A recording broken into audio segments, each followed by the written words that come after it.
right.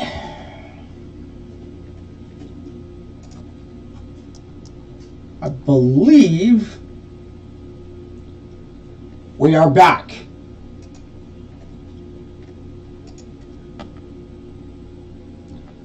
Okay, so what is cracking, y'all? We are back on Western Wilds. As you guys can see, we have a boatload of money. All thanks to, well, this sweetness that is right behind me. Alrighty then, welcome in. Lots and lots and lots to get into tonight. I don't have time to fool around. We are getting right to it. Okay, so 7 p.m. this evening from Dan Wetzel.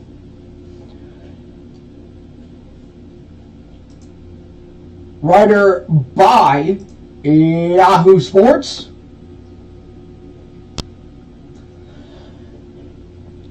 The University of Michigan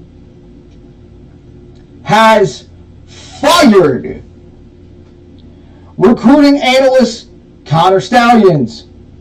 A source tells Yahoo Sports.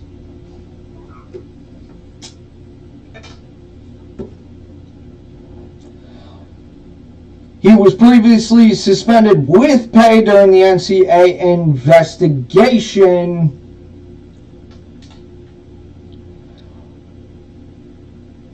With pay during the NCAA investigation into in-person scouting. Okay, so obviously there is something new with this story. It seems like every single day that breaks. So this broke at 6:59 p.m. Today.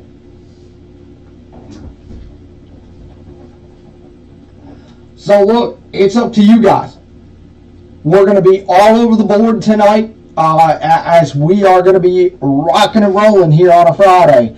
But we are going to go with the news that it is. We do need to talk about this Michigan stuff.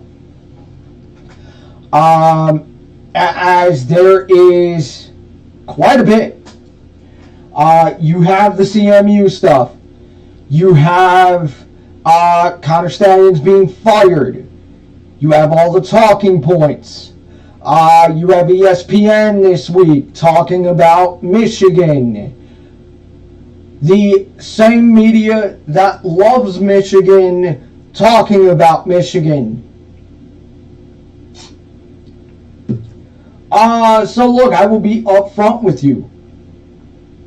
I was planning on coming on here and basically asking you, where do we stand with this deal according to the Michigan stuff? I was going to be under the impression that there would be nothing regarding this scandal. Unfortunately, there was. But quite frankly, I still want to ask the question to the people. And that is, since the Big Ten continues to say nothing, the Big Ten is in town this weekend for field hockey.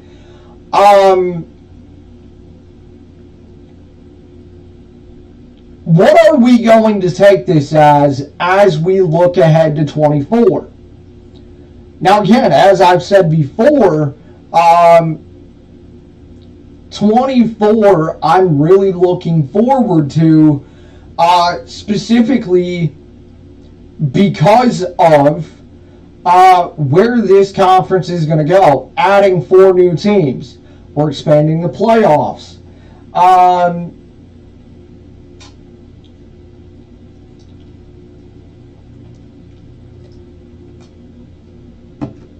College football is doing all of these different things.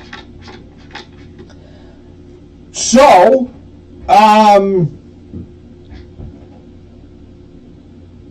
you have the past 2 days with talking to school presidents, talking to coaches, or not school presidents, ADs, excuse me. You have looking ahead to 24.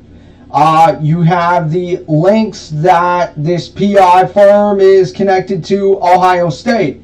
Now, I will just go ahead and tell you, you can miss me with that, specifically because the story does not change. The story does not change. The only thing that it does change is that it tells me that from earlier in the week, it was quite obvious to find out that it excuse me, that was Counter Stallions on the CMU sideline, in the spy shades, in CMU garb, the whole deal. And so, look, I'll be quite honest with you. I don't think anything is going to happen in specifically to this season. I really don't. And I got to be honest with you. I am more of the belief that we will see something happen in the off season. And I got to be honest with you, I think that bothers a lot of people. But I want to get back to the original point of that. Okay, so the Big Ten has not said anything, blah, blah, blah, blah, blah.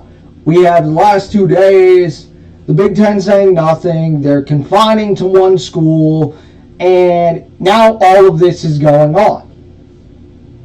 And what I wanted to know was, at what point does this affect your fandom regarding this for college football in general? Now again, I will go ahead and tell you this, and listen very, very closely, because I'm only going to say this once. You are not going to come on here and tell me that everybody does it. No, everybody does not do it in this manner. Very, very simply, you're also not going to tell me that, well, he's crazy. Saying he's crazy does not win you the argument, period. With that said, I want to know, when does this start to affect your fandom? Because I will be honest with you, I think looking ahead to 2024, which I'm very excited about Michigan's schedule, we'll talk about it. The point is that I think a lot of people's fandom is going to be affected. And what I mean by that in specifically is that all the realignment, conferences expanding, the playoffs expanding. Now again, I agree with the sentiment of that in specifically, oh hell yeah, this would be the year for a 12-team playoff. Unfortunately, we're not going to get that. So, you have all the variables in this Michigan thing, including the Purdue coach on his radio show. You have ESPN talking this week. Also, you are not going to come on here and tell me that Paul Feinbaum, or Pete Feinbaum, as some of you like to call him, is basically now trash, as I've heard all week at work. Very, very simply, you championed him 2 weeks ago.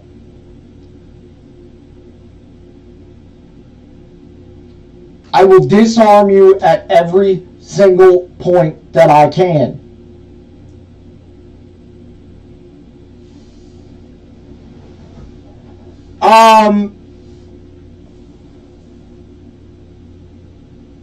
here's the deal. This story has sucked up, all the air in the room. It seems like for the past couple of weeks. The fact of the matter is that now that Connor Stalions has been fired, well, it tells me that obviously there may be more to this story. Now again, I will tell you honestly, I am a Michigan fan. I'm just not a slapper or a homer for Michigan football.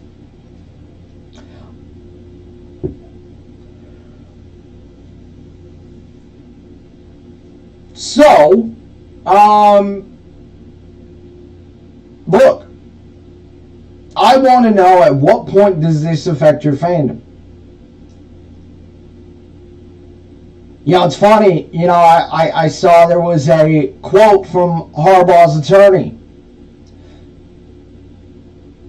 And as I will continue to say, you keep doing it to yourselves.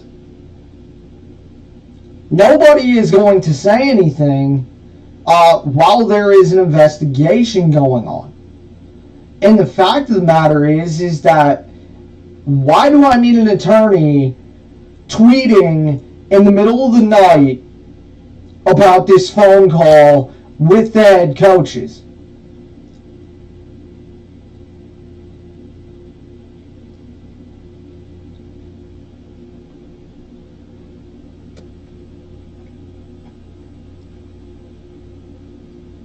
And I will continue to say it.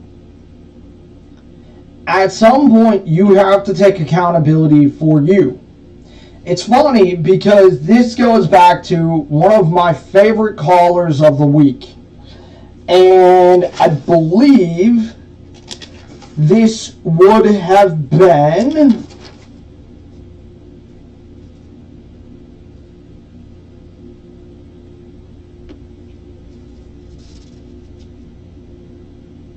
caller Mike. Caller Mike called in and said, well, have you ever broke a rule? We all do. Okay, and what does that have to do with anything? Now, I want you to imagine that being your argument, because the fact of the matter is that here's the deal. The fact of the matter is that this is a lot like, well, in fact, caller Mike used the highway analogy. And here in Michigan, it is 75. So let's just say you're in your car, your truck, your SUV, whatever you drive, okay? And you are on the highway. And you mean to tell me that, in specifically, you're going 85. You're going 85 when the speed limit is 75. The fact of the matter is that you get pulled over by the cops. Do you mean to tell me that you are going to tell the cop, well, everybody does it? The cop is going to look at you and then laugh in your face and say, well, I didn't pull everybody over, I pulled you over.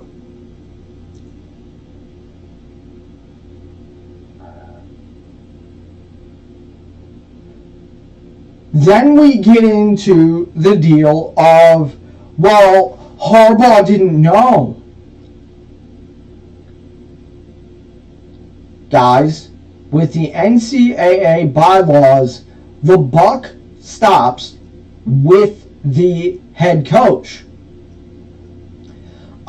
You have a video that has emerged of Jim Harbaugh taking off his headset to hear what Connor Stalions is saying. The fact of the matter is that for the low-hanging fruit out there is that you can be shown the cleanest of proof and you would still say that, well, video's too grainy. And you know how I know that? I know that because of it's what I've heard all week. The fact of the matter is that here's the deal. Obviously, the sacrifice is firing Connor Stalions. At what point does the vetting process for Michigan start to change? You have had 3 staffers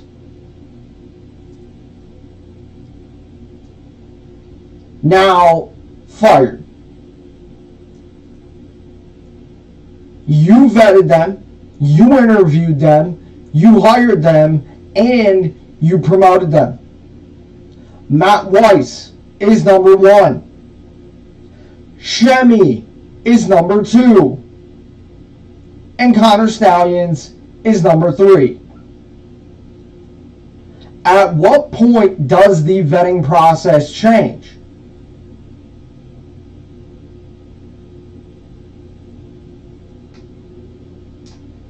Yeah, you know, and it's funny because this was my favorite quote of the week.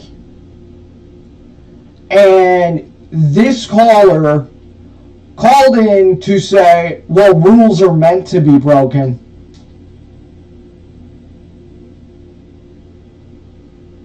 I'm sorry, what? Rules are meant to be broken? What are we doing? What the F are we talking about?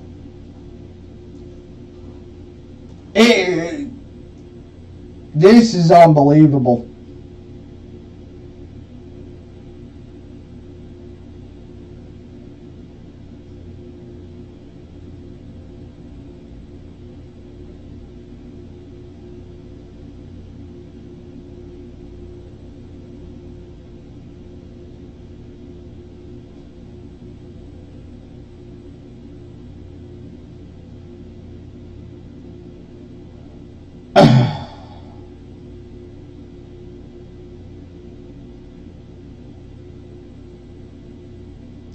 Brad Galley now reporting it.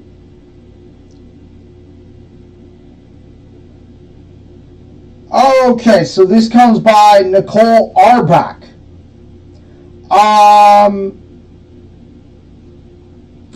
Connor Stalions refused to cooperate with any internal or external investigations or discussions, sources said. If that is the case, here's the deal. Something's got to give.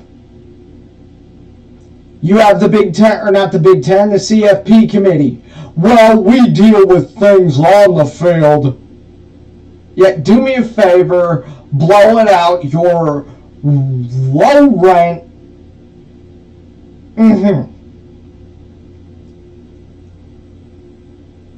This is one of the most wildest stories that I can remember in my career.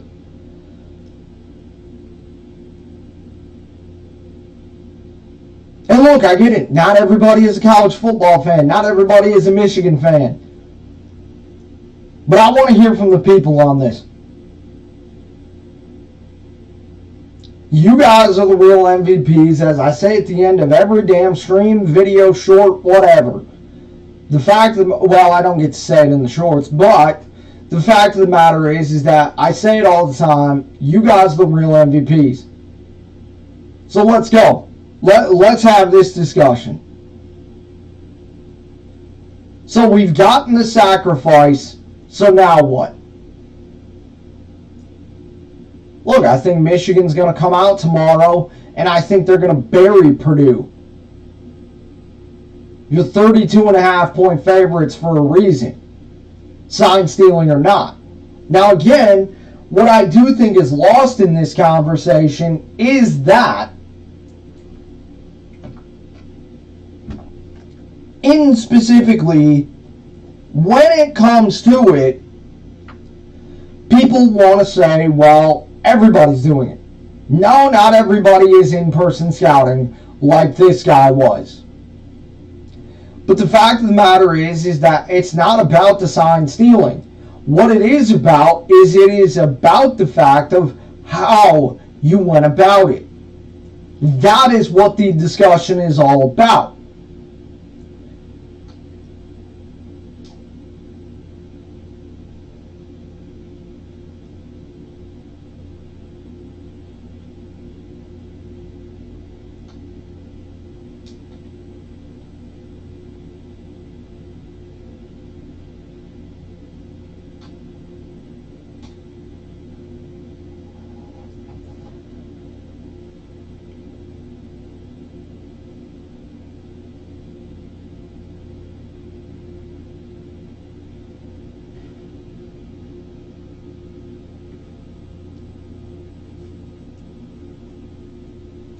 Okay.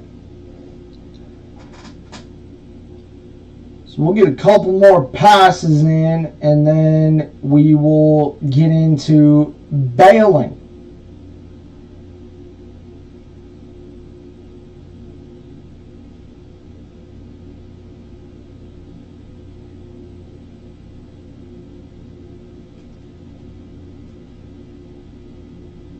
But look, at the end of the day, we got the sacrifice, now what?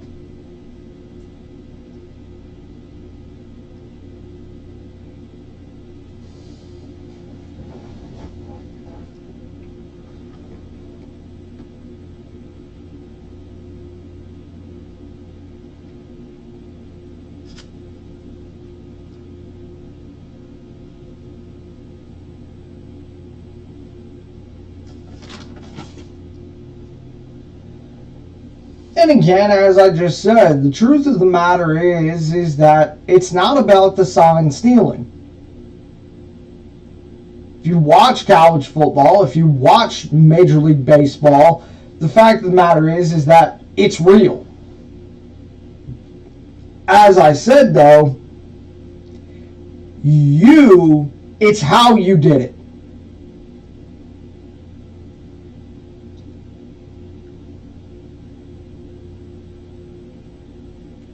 And that's truly what's gotten people upset, to say the least. You know, it's funny because I saw that a lot of people were saying these coaches and that these ADs are whiners.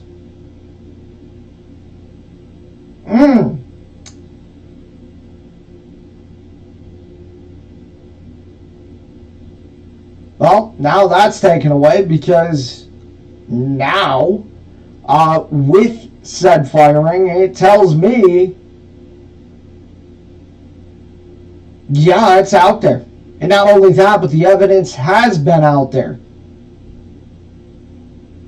But see, the problem is that not a lot of people want to think for themselves, and a lot of people don't want to do the digging to find out how the sausage is made.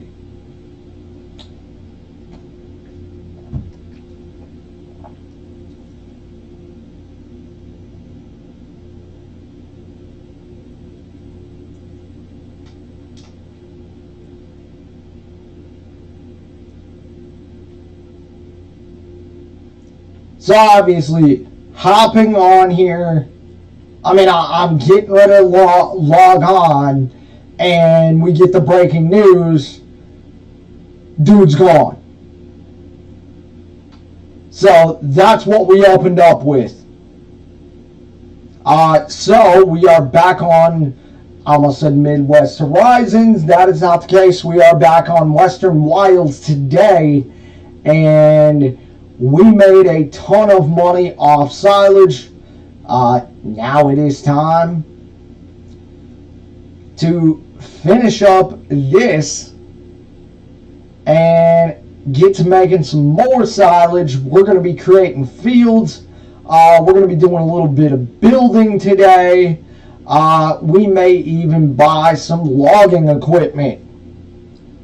We shall see.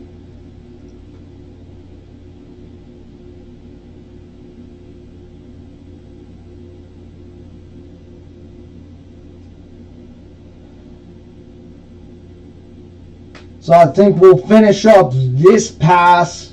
We'll get into baling. We'll leave about 3 passes. And then we will finish the mowing. We'll finish up baling.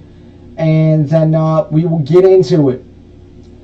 There is lots more to talk about. Getting into this. With Michigan, we do have the Lions, and there is quite a bit to talk about there. We need to talk about Monday night. We need to talk about the trade deadline. I do want to talk about some upcoming stuff. I do want to talk about the Pistons a little bit. Because there is one thing that I have noticed, and I want to know where the people are at on it. There is a lot of quotes from this week from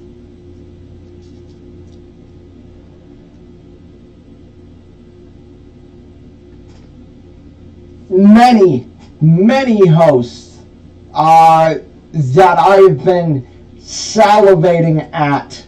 A few of them that I work with and some I don't.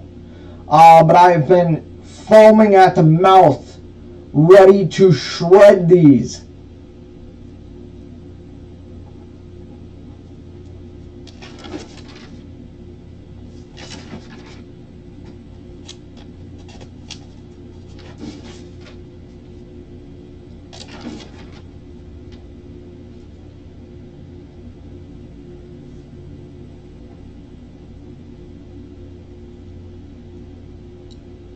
I do want to talk about the move that the Lions made.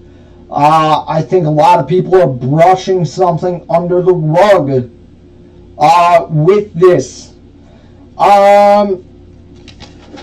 So, if you want to get into the Michigan stuff, it's there. Getting on. Literally hitting the button. We get the breaking news. Connor Stalions has been fired. So, lots to discuss there. Alright. We can leave that. Here we go. And yes, I know this is a T7. I decided that late last week, or actually Monday night, that instead of logging on, I was just going to, well, delete the playthrough. So, yippee. Not fun.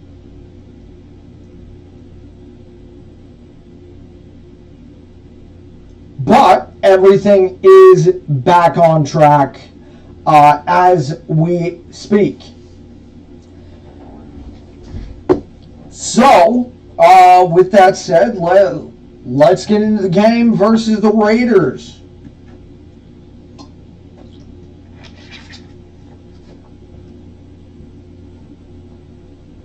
As there is quite a bit to talk about with that.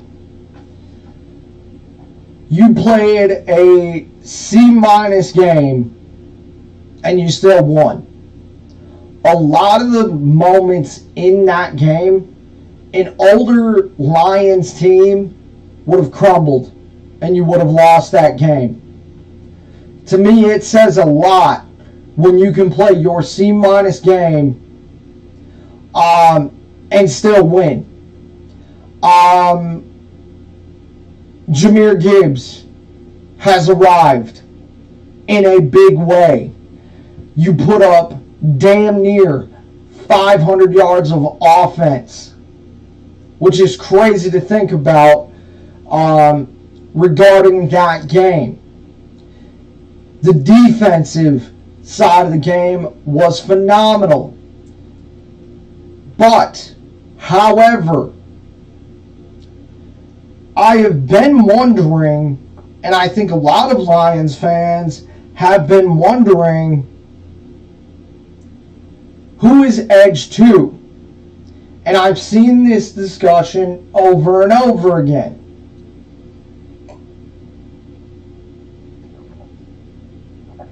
And we will get into it.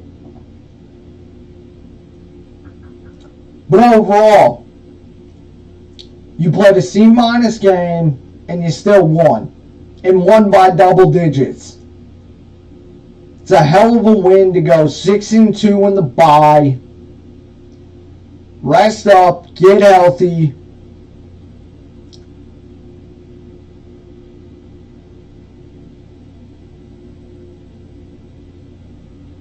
And come out swinging week 9. Or not week 9, week 10. Against the Chargers. Again, on national TV.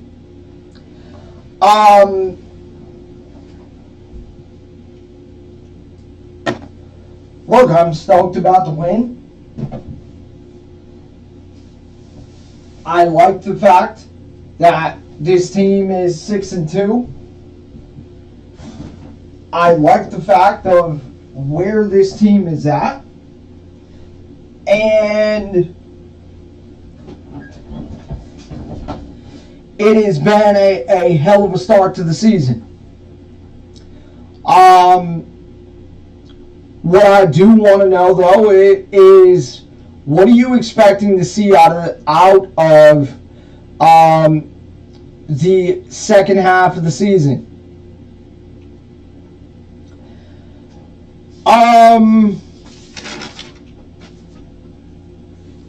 Obviously, Vikings are down, losing Kirk Cousins.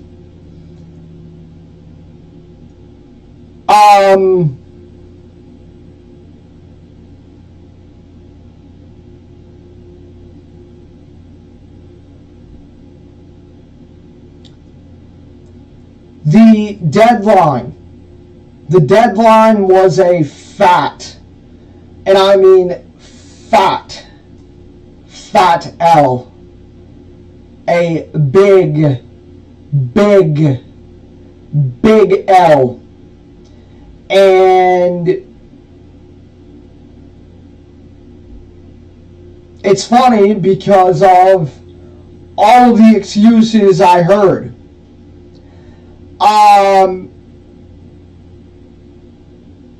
On top of that, what is Brad Holmes doing having a press conference an hour before the trade deadline?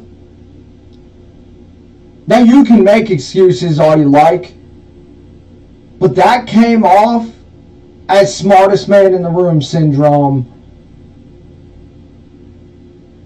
real bad, because of Seattle got better, trading for Leonard Williams. Eagles got better, snagging Bayard from the Titans. You've got the Niners getting better, snagging Chase Young. Plus, I got to tell you, I love those reports coming out about how Chase Young is now all of a sudden a piece of garbage. Ironic how it's after the player gets traded. Coincidence? I think not. One more thing to add on to the Harbaugh Michigan deal is that the contract extension that is in the works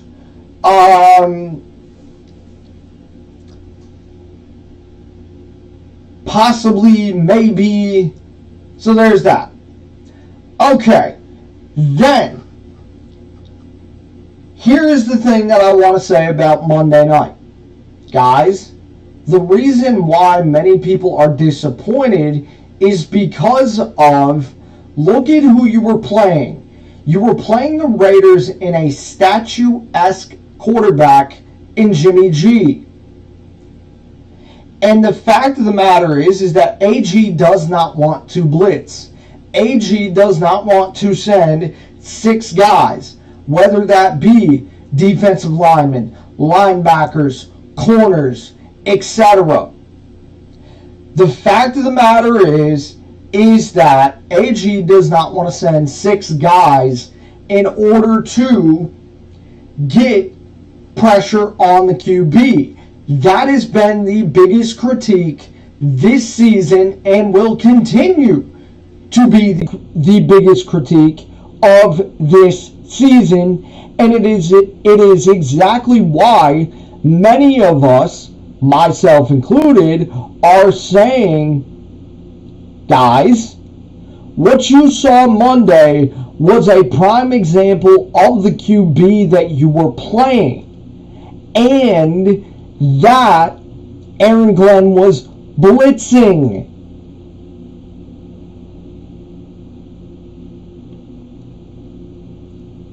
By the way, how's all those articles working out that I saw before the trade deadline? Holmes grinding before the trade deadline, in perfect position to make a big move for the Detroit Lions.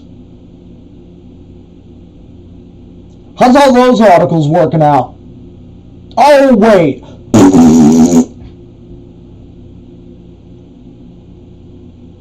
Brad Holmes should have went into that press conference, bent over in front of the media, and farted into the microphone. That's what Brad Holmes should have done. Now, as far as the DPJ move, a lot of people want to say, well, it's replacing Marvin Jones. I don't think that's the case. I don't think that's the case at all. Because 2 out of the 3 plays you ran to JMO were disasters. Disasters.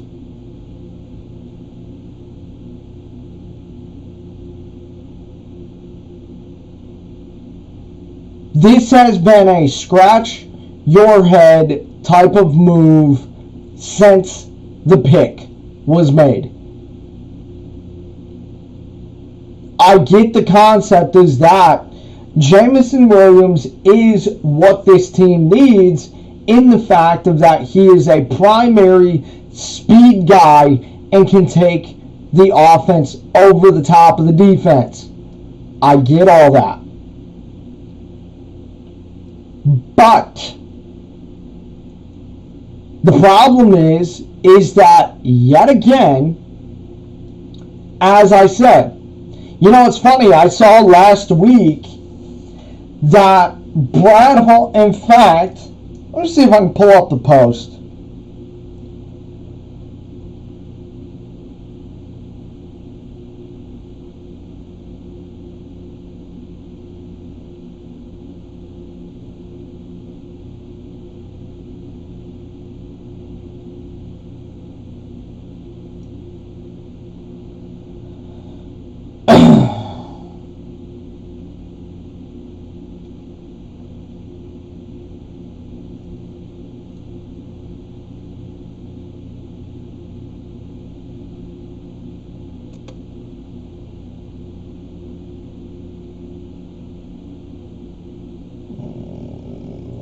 see here.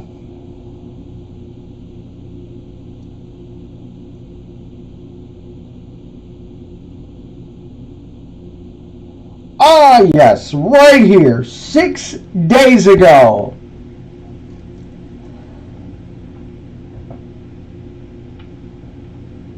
Jameson Williams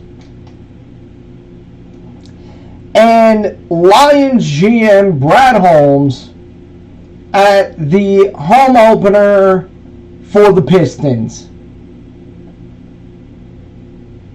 You know what I don't need? I don't need that. Because what's ironic is that the next hour, coming from the Fanboy website, Pride of the Lions, Holmes grinding before trade deadline. Yeah, Brad Holmes was really grinding. The fact of the matter is that here is my problem with this in specifically. Hey Brad, maybe instead of taking Jameson Williams to the Pistons game, maybe JMO should have been at the facility working on, I don't know, catching the damn ball. Maybe if he was working on catching 1,000 balls off the jugs machine, maybe, just maybe, all three of the plays to JMO, except the run, would have worked out. Maybe JMO would have a catch. The fact of the matter is that here is the problem with Jameson Williams. JMO has more drops than catches.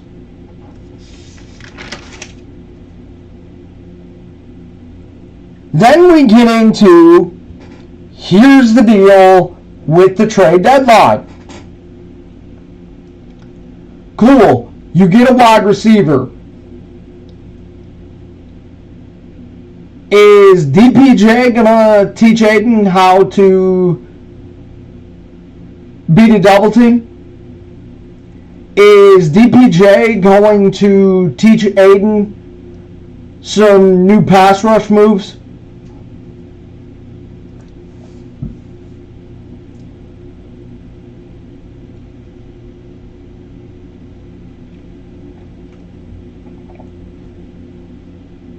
Is DPJ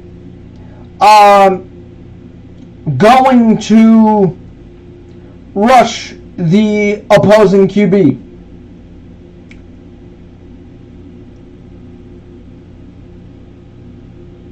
Guys, the fact of the matter is that what you saw on Monday night was smoke and mirrors.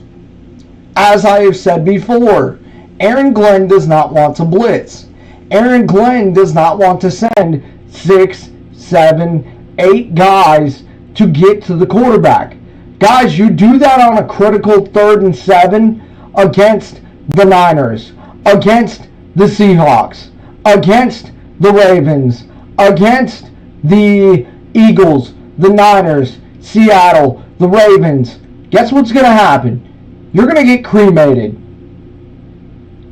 Period. The kryptonite for this team is the running QBs. The other thing is that yet again, you know what else I'm seeing? I'm seeing a problem, I'm seeing a fantasy of that this team loves their defensive line so much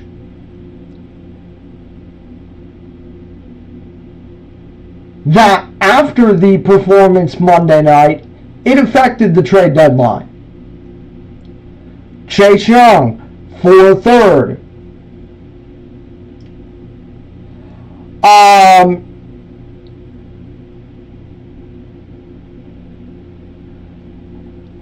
Leonard Williams.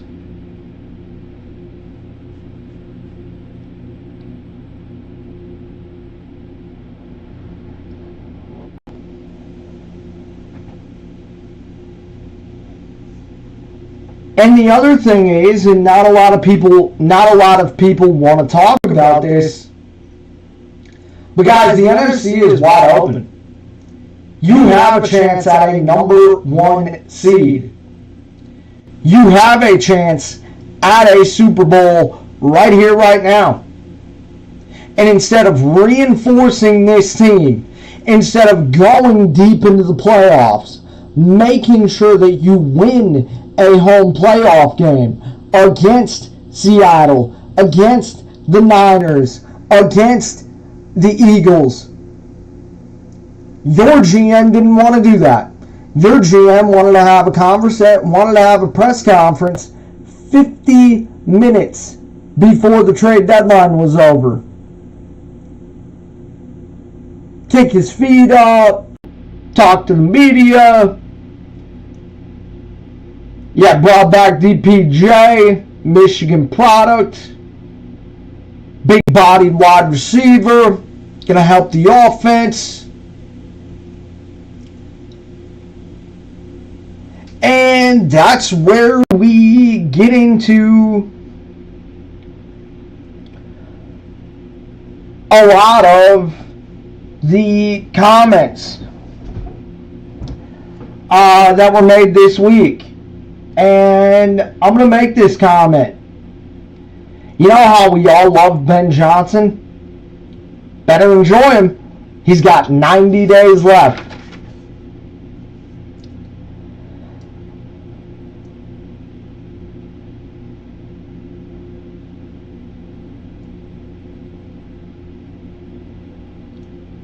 And that's where we get into, well, Chase Young's got a checkered past.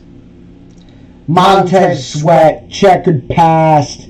Piece of garbage human. Leonard Williams, it's funny. Well, maybe they just didn't fit here. Culture. While your GM was too busy playing with his culture, the other GMs who you like to think is in the same conversation with Brad Holmes, no, they're a tier ahead. They weren't tatting it up in the press conference. They weren't tatting it up, having people say, oh, well, this guy's got a checkered past. Oh, well, culture, fit, price, right player.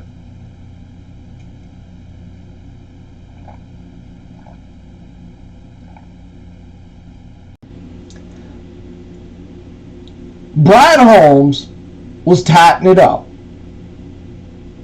Talking BOUT talk. That's what Brad Holmes was doing. Talking about talk. Tatting it up. Oh, well, right fit. Right culture. Guys, you know what Super Bowl teams have? Super Bowl teams have a dog. On top of that, they have dudes. You know, it's funny. I've seen a lot of praise lately for James Houston. Guys, James Houston isn't coming back until the end of this month.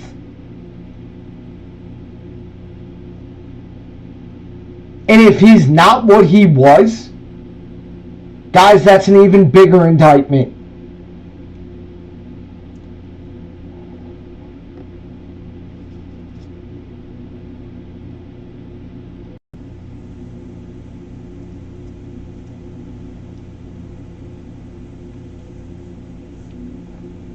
And what I love from the people who are saying, well, these fans are just overreacting.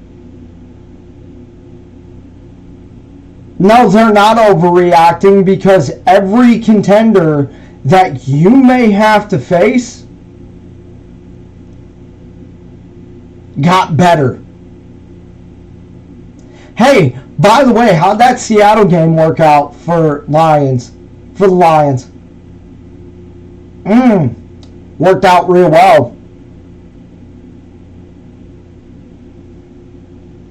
But that's okay. Let's just go ahead. Let's just talk about culture. Guys, if one player was to ruin your culture by bringing him in via trade deadline, etc., guys, you didn't have culture in the first place. Now, I'm not going to sit here and be like other people and sit here and tell you, well, Lions don't have any culture, because obviously the culture is changing throughout this season. What creates a culture is winning.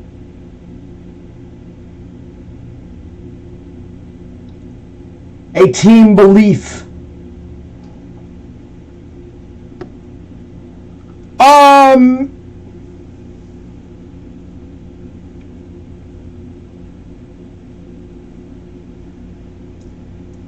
Then on top of that, this narrative. Danielle Hunter was a fantasy. Close quote. That's from a certain host. Really? Okay, well then why do I have Albert Breer, NFL Insider, on NFL Network, on X or Twitter, saying that a top 60 pick would have gotten the conversation started for Danielle Hunter?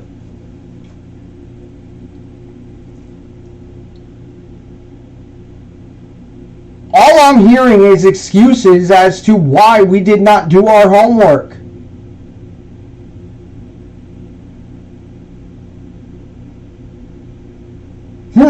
Interesting.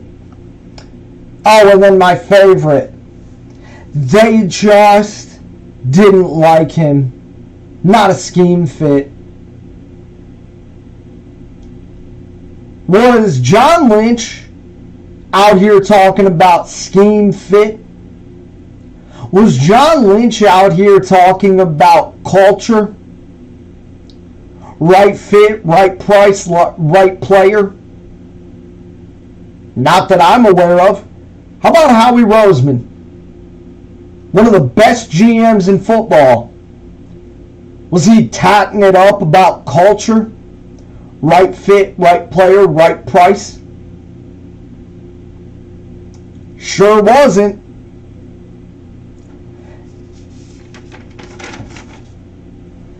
And I'll just go ahead and say this about that last comment from that certain host, is that what I would like to explain to you is that you can have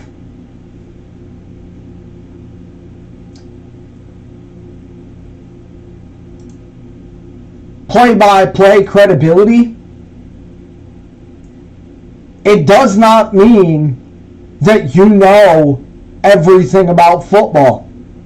I don't know everything about football, but I'm sure smart enough to tell you this team needs a pass rush. This team needs to invest in their top 2 pick in Aiden Hutchinson.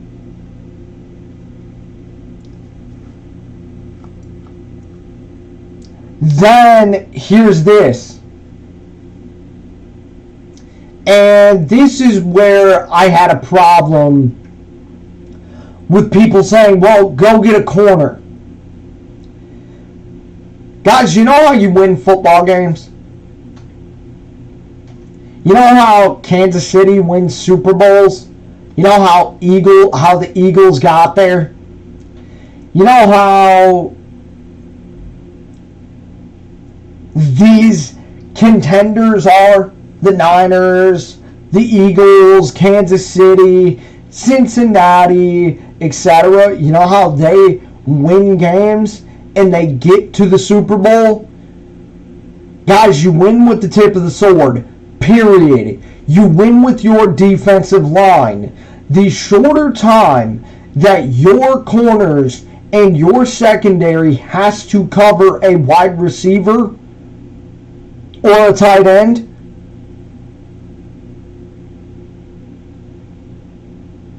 the more pressure that your D-line gets on that offensive line and QB, the more you're going to win games. You know, it's funny, I saw an article in the Free Press today already taking a victory lap. Boy, oh boy, is that going to come back to bite them in the ass. And I will tell you why. Because we do this every year when it comes to, in specifically, this deal of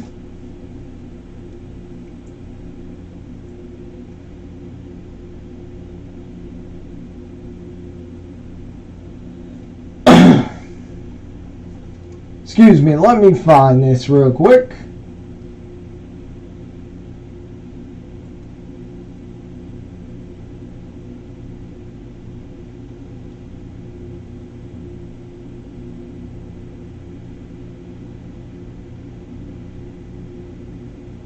But it comes back to the draft. And what it is that very, very simply, with the draft, everybody has their player, right? Everybody has their player, and some make sense, some don't.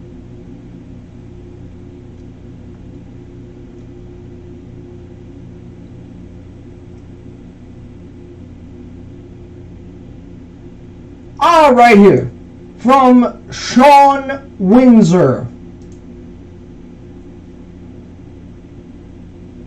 Lions made the right call.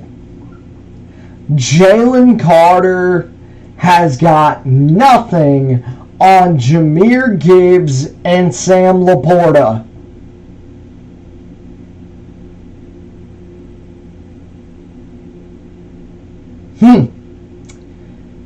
So we're making that call already, huh? Well, I will tell you in specifically, yeah, I do believe in the fact of that Sam Laporta is a top 3 tight end in this league right here, right now. Now, as far as Jahmyr Gibbs, I need to see it a little bit before I go crazy and make this proclamation. This guy is out here already making the call.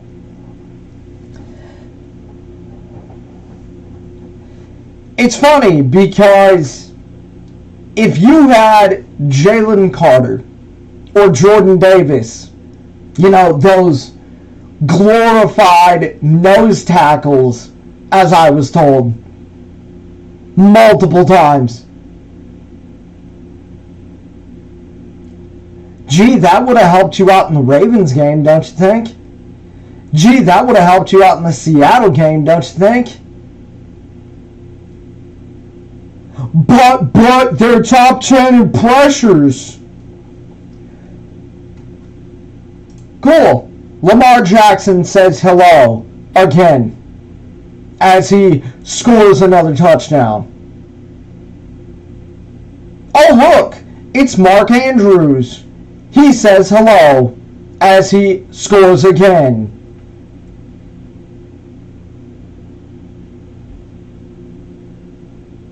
Look, we find all of these things to fit our side of the story. The fact of the matter is that doing nothing at the trade deadline when you have one of the biggest opportunities in front of you. One of the biggest opportunities. And what I mean by that is chasing after a Super Bowl. Chasing after a Super Bowl with this team, the Detroit Football Lions. Not adding at the trade deadline. Doing zilch and then sending your fan base basically a fart into the microphone at the press conference 50 minutes before the trade deadline is over, why you should be working the phones was the ultimate middle finger.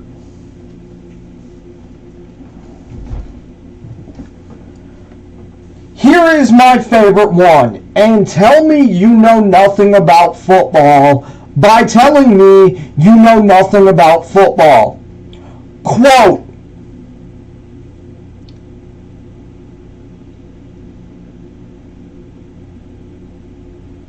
"This weakness is getting overplayed." Close quote. If you think I was not going to hear that this week and I wasn't going to make note of it to bring it here, you are out of your mind. That comment in specifically tells me you know nothing. Tells me that you know nothing about football. Tells me that you are a lazy, unopinionated turd.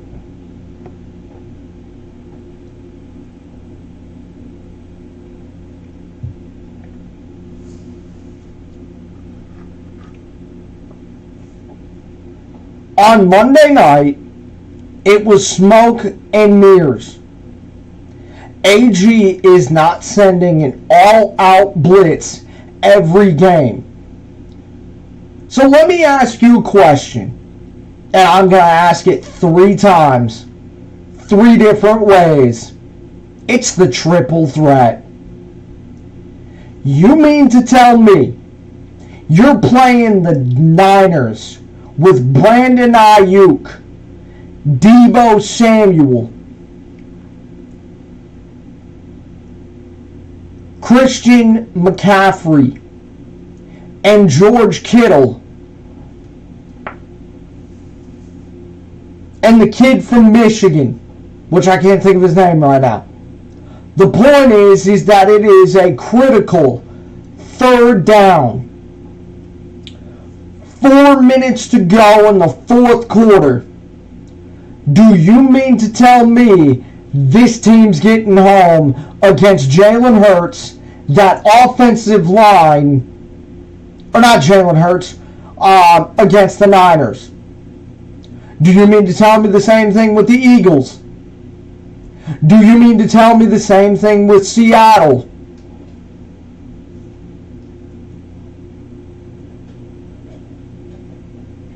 It is very, very simple.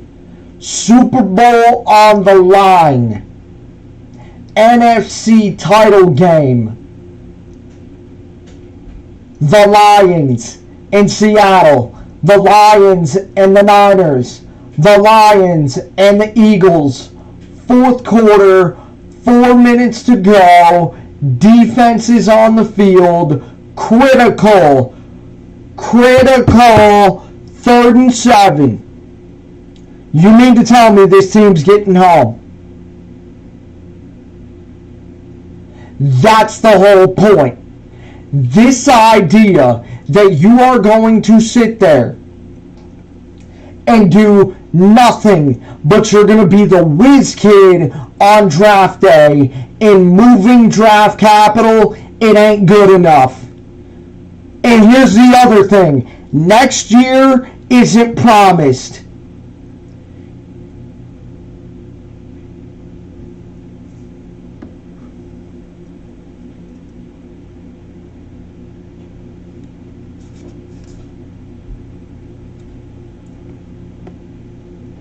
Here's the next asinine comment.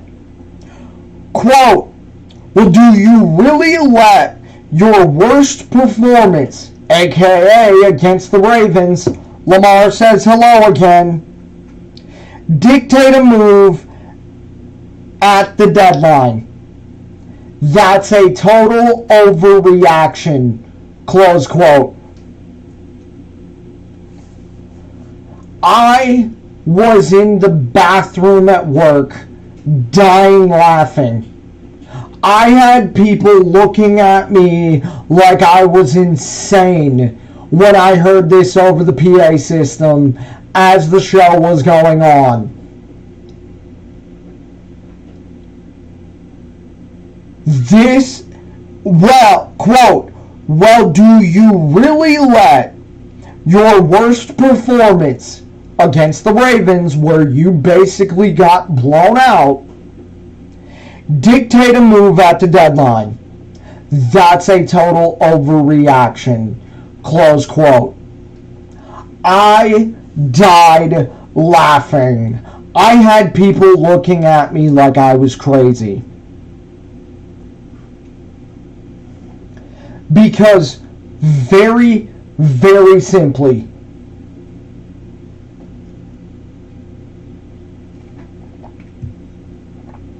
I'll say it to you again, the Niners got better on a 3-game losing streak.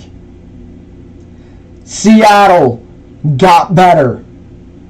The Eagles got better. You had every chance, every opportunity to keep up with the Joneses. You did not.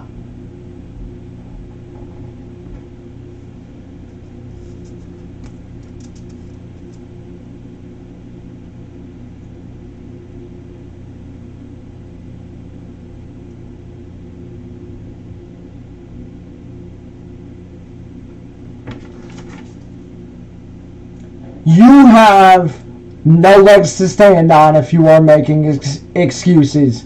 None. Zilch. Nada. Zero. None.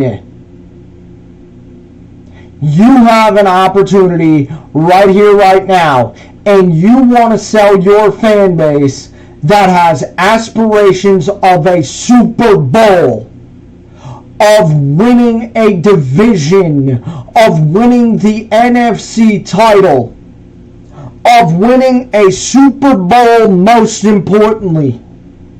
You mean to tell me that you are fine with costing yourself a Super Bowl because your GM didn't want to do the work?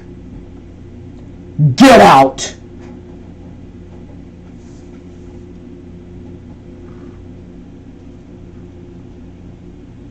And I'll say it again. If one of these guys, Daniil Hunter, Brian Burns,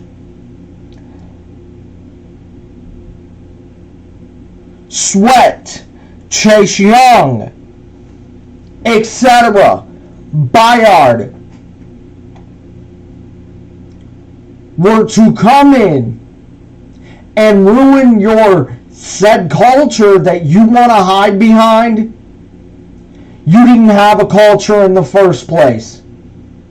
A culture is a team belief. A culture is winning. A culture is banners. Period. Period.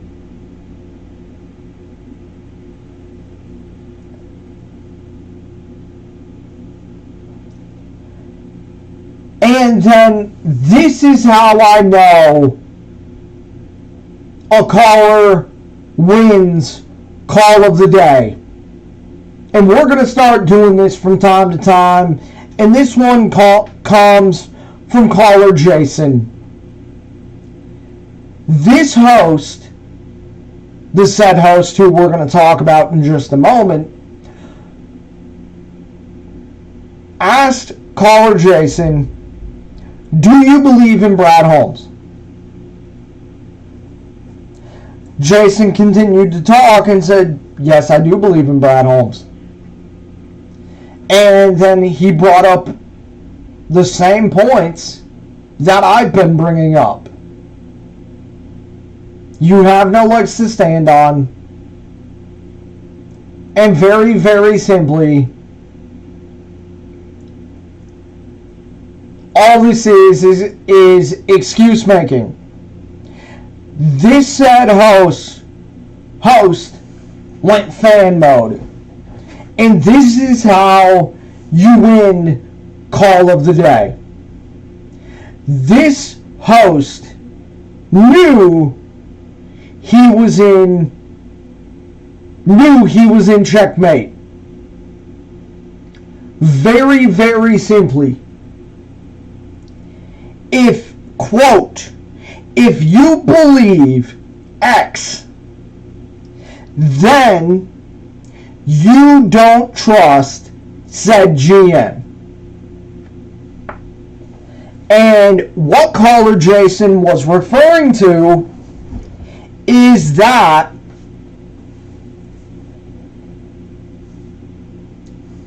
this pass rush needs help. You're not getting James Houston back until the end of the month.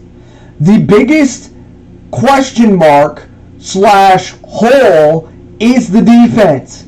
Yes, the defense has been playing well, but again, Aaron Glenn does not want to blitz.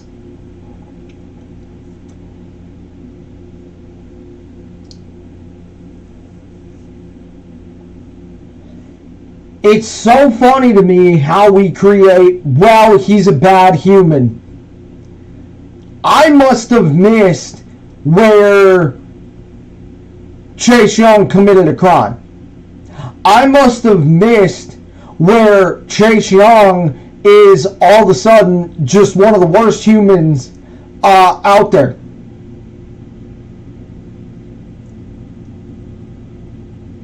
I must have missed that. And I really do mean that. And then these next two comments are by far and away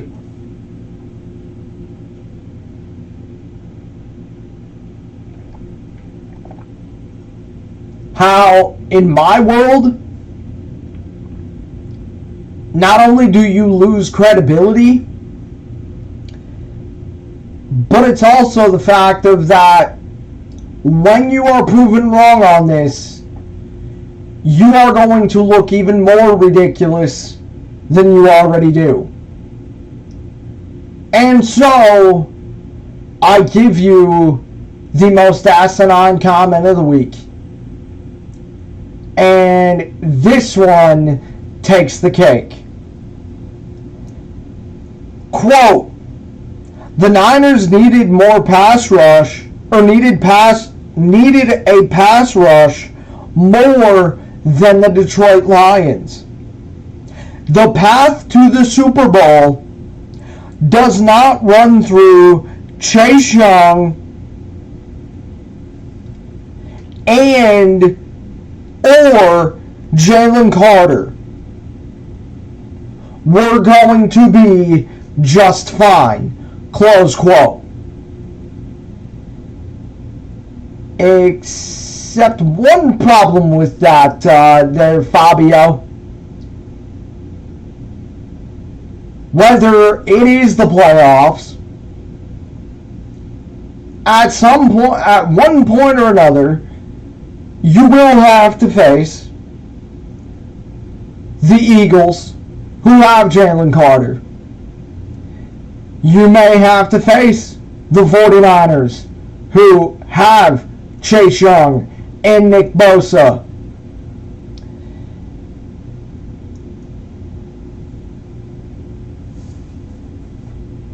This idea,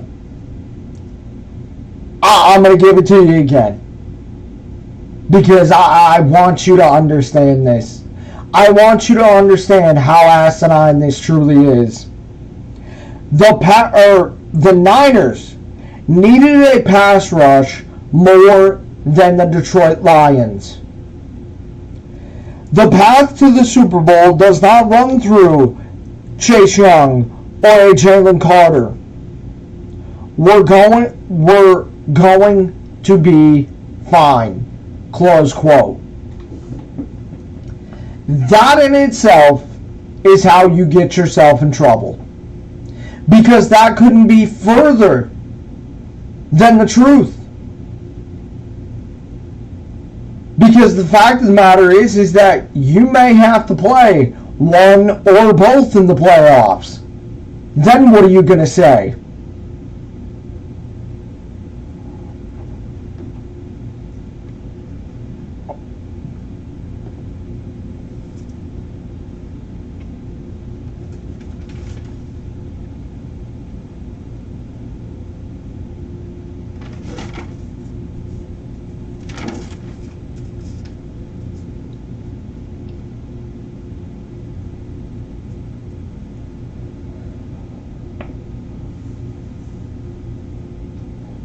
Okay, let's hop back into Michigan for a moment.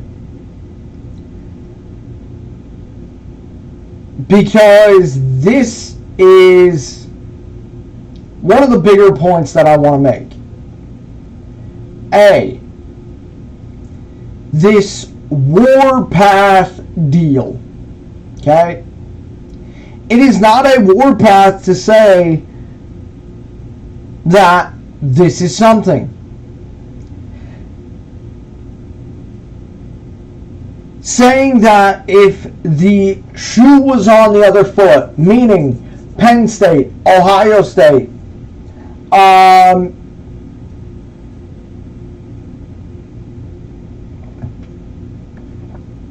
Michigan State, etc. Guys, that's not a warpath.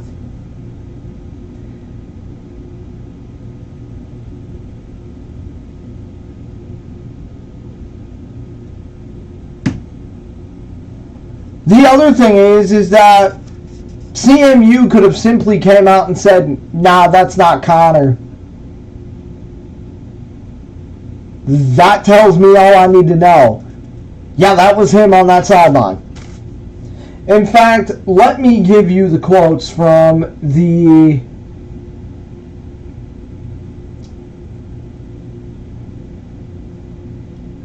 this is from the Athletic piece.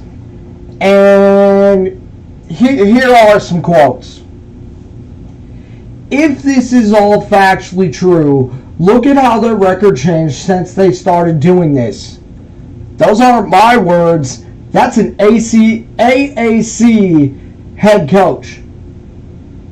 In some ways, they should be held accountable for just sheer stupidity. Those aren't my words. That's a Sun Belt head coach. My God, what idiots. Doing it is one thing. Getting caught is an entirely other thing. Not my words again. That's an SEC staffer.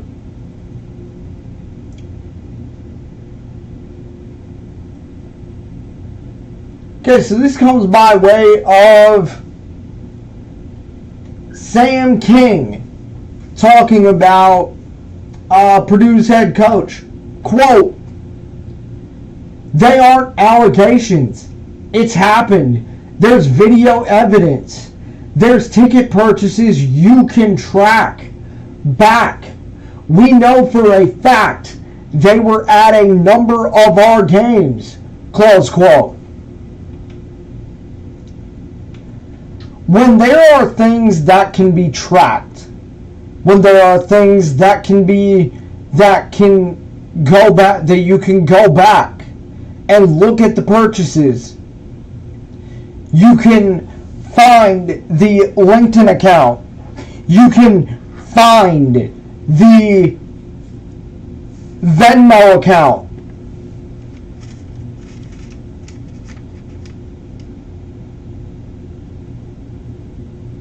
Very, very simply, those aren't allegations.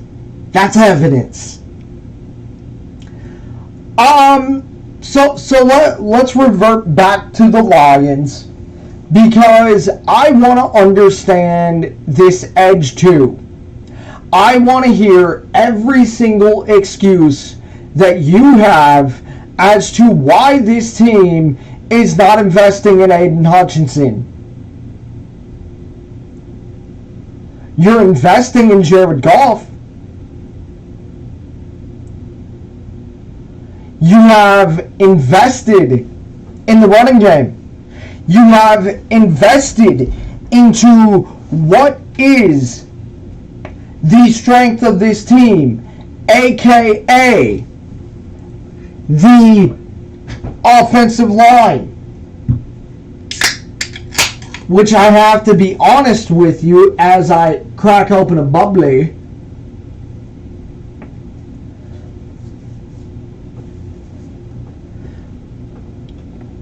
The first thing I'm looking at in the draft in 24 is offensive line.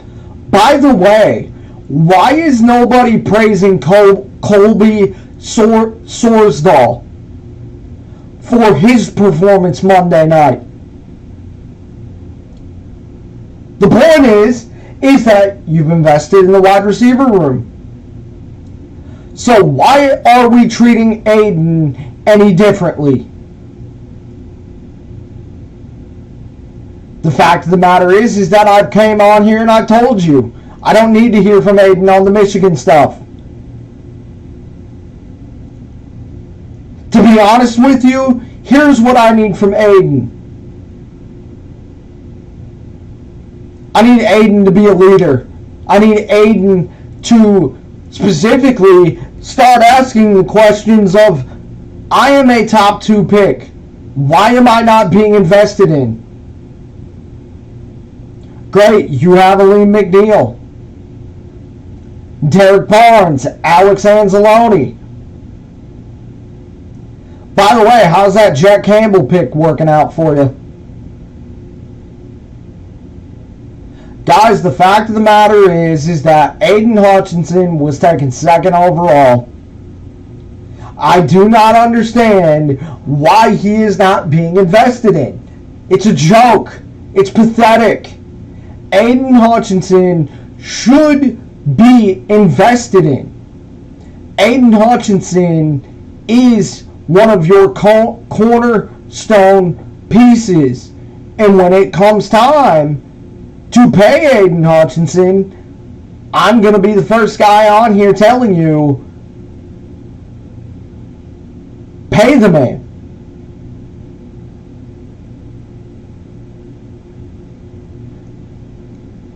The fact of the matter is that very, very simply,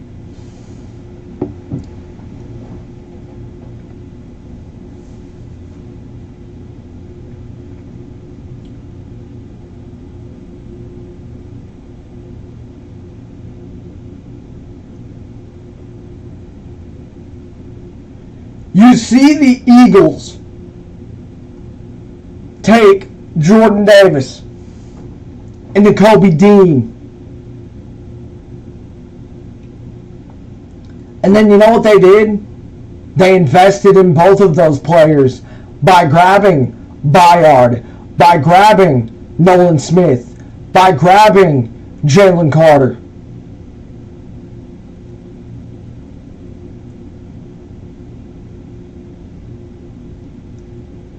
You've complimented Jahmyr Gibbs with David Montgomery and vice versa.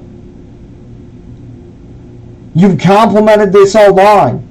You've complimented all these other pieces except Aiden. Why? It doesn't make sense. And as a Lions fan, I'm very concerned. The fact of the matter is that very, very simply, if you wanted to get this thing rolling, and if you wanted to specifically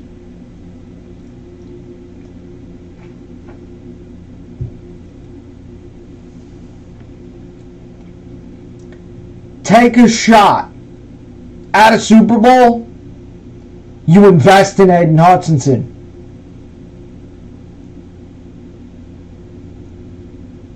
Period. If you can invest in your quarterback, if you can invest in the running game, if you can invest in the offensive line, you can do the same thing here for Aiden Hutchinson. I gave you the Eagles example. I gave you the Eagles example specifically because of that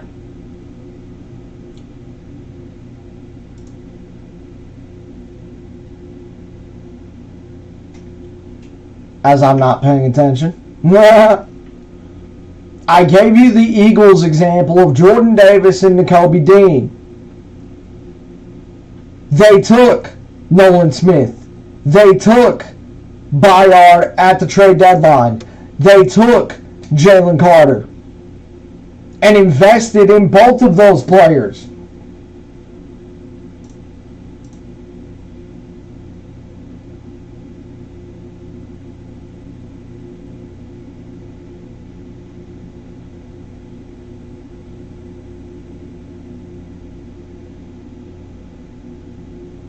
So why can't we do the same thing for Aiden?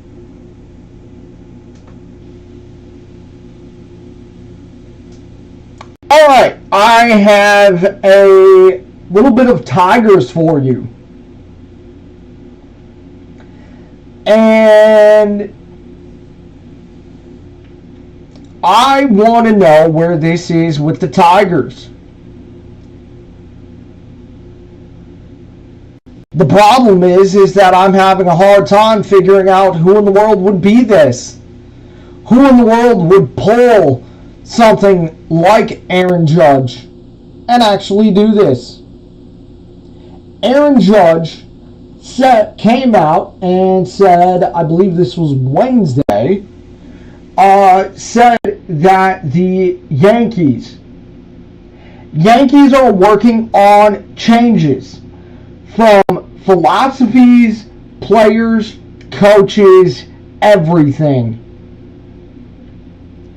Well, you have Scott Harris, you have AJ Hinch, you have young guys on this team.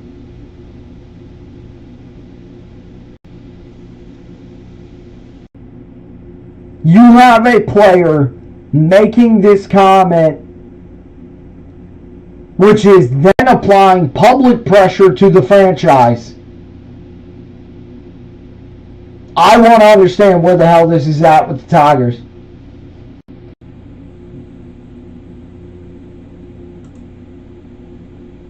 Because this should absolutely be with the Tigers.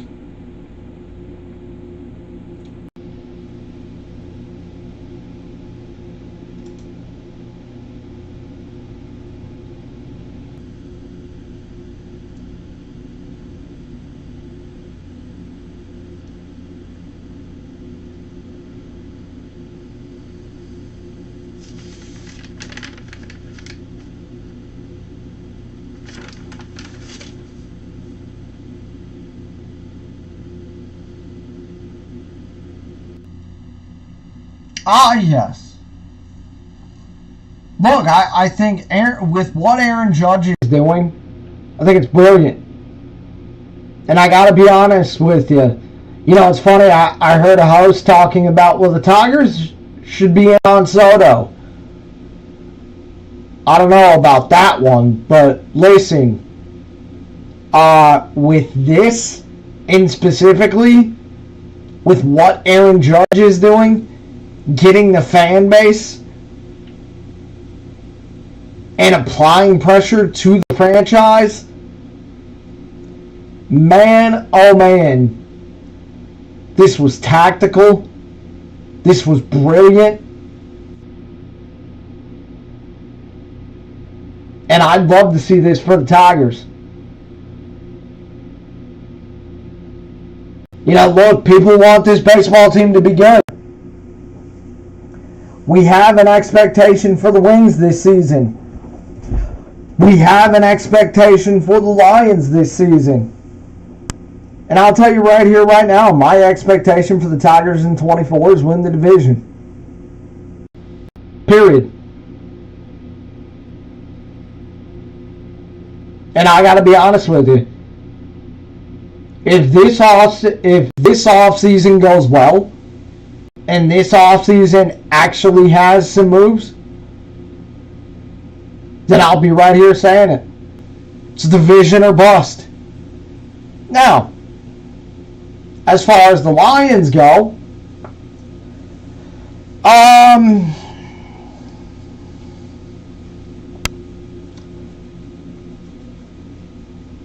well, let's get back to this. because here's two more asinine comments that are just too funny. And these ones really made me foam at the mouth and really made me look forward to shredding them. The host was funny. I still don't know what this is. That must be like a bush or something. I don't know. The point is that the host says, well, what's to say that those guys didn't fit their culture? And we're going to talk about this host because this host made a sin. The point is that here's the deal.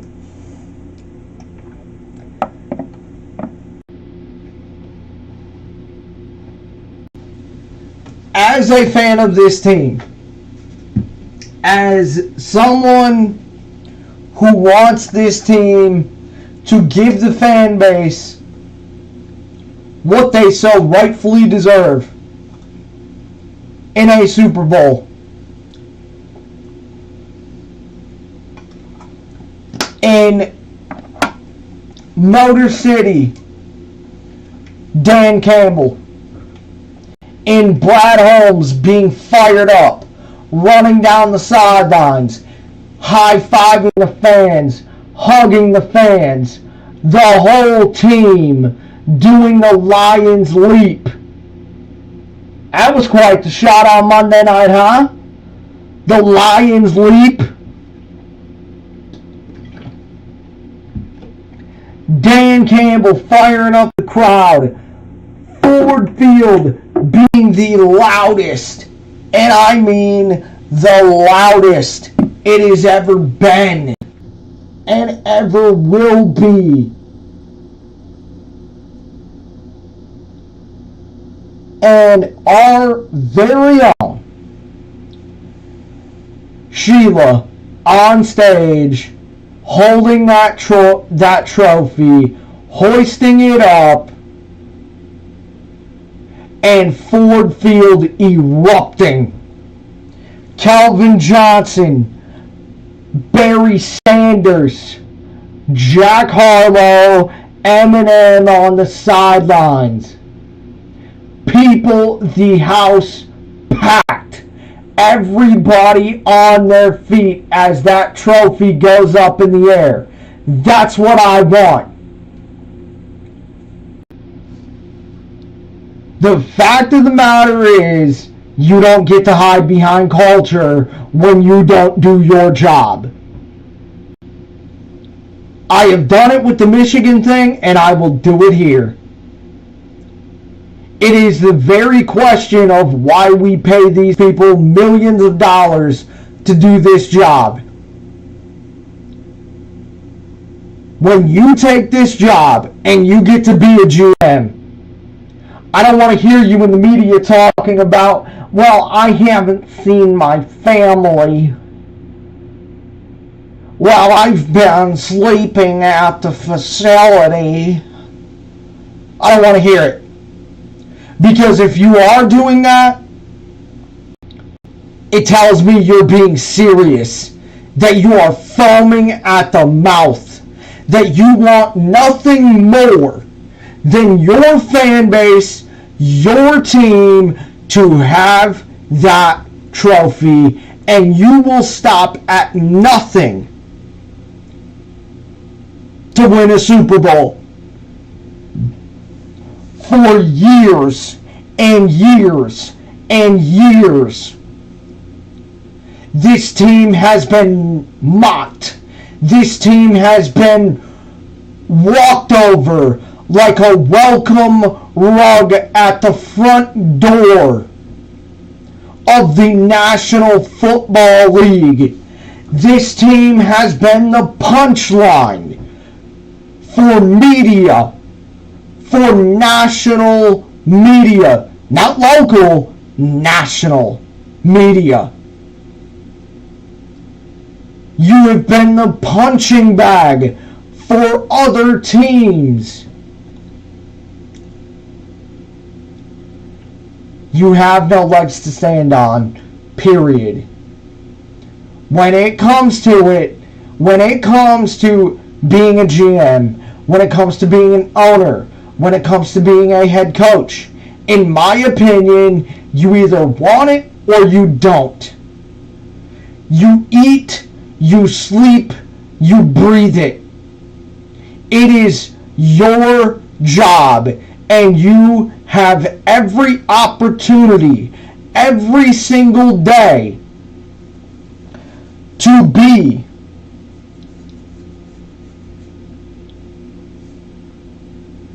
getting better, standing pat, or getting worse. It's your choice. And you know what's ironic about that comment I just made? You can apply that ish to real life. The fact of the matter is, stop. You have no culture. Your culture is being built throughout the tenure of Brad Holmes and Dan Campbell.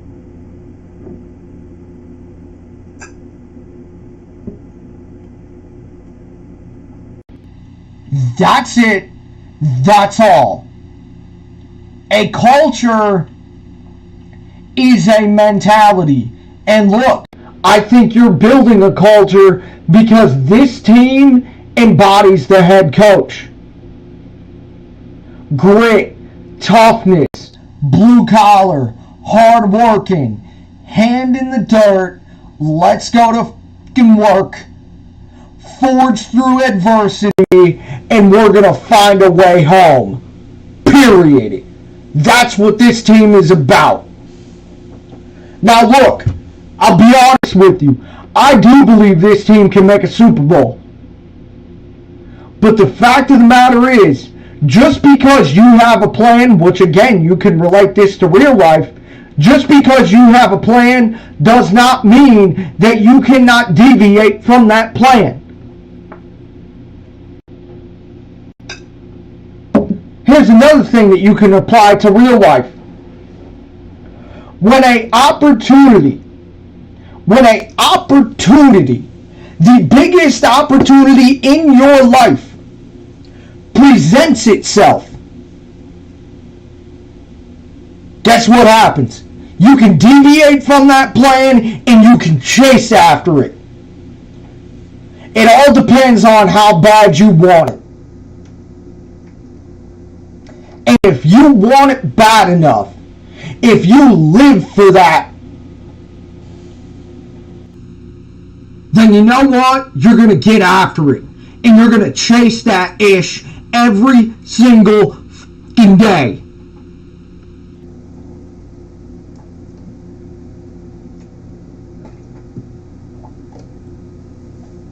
Very, very simply. If you're not growing, you're not living. Period. They have a plan. I've heard this before. They have a plan. They don't want to deviate from it. Cool. This long play, I think this was a huge, huge mistake. I'm not going to use those 3 letters like some hosts did. But I'll tell you this. I think it's going to come to bite them in the playoffs. And I don't mean the home playoff game 1.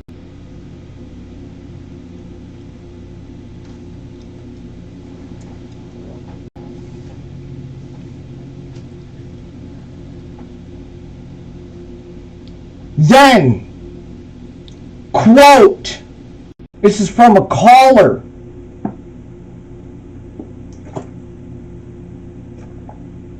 Caller John.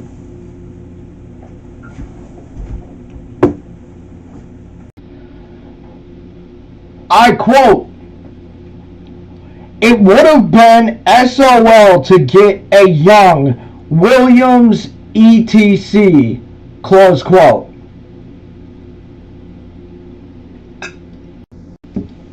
Couldn't disagree with that more. And quite frankly, if it was me, I would have hung up the phone. You wouldn't even been able to get the L out. Very, very simply. No, it wouldn't have. You know why? Because the Niners gave up nothing. If Chase Young walks, they're getting a complimentary third round pick in return. Then, you mean to tell me a Chase Young, who has 5 sacks, coming off of the injury, you mean to tell me a Danielle Hunter, you mean to tell me a Brian Burns, a Montez Sweat, any of these guys we saw moved at the trade deadline that were in the pass rush category wouldn't have helped this team? Guys, at the end of the day, you can reinforce your team. Reinforcing your team, it doesn't guarantee a Super Bowl.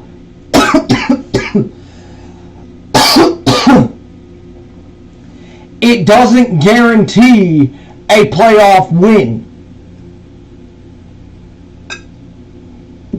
It doesn't even guarantee getting to the playoffs. And that's the risk you take. But the fact of the matter is that reinforcing your team only makes you better. And that's the whole point.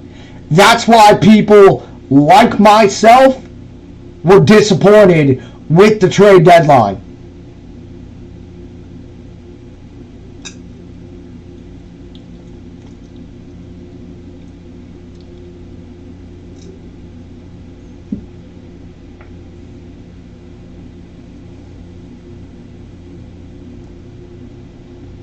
Because with this team you have right now, guys, you have no margin for error. Not reinforcing your team puts more pressure on your team to be perfect. Guys, there's no perfect NFL team out there. There's not.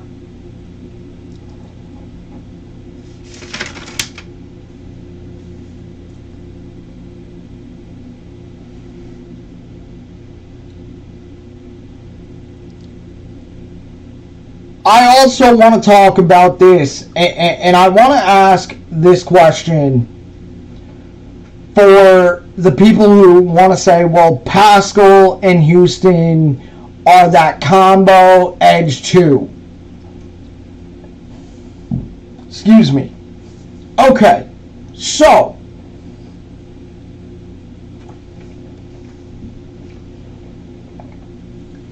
if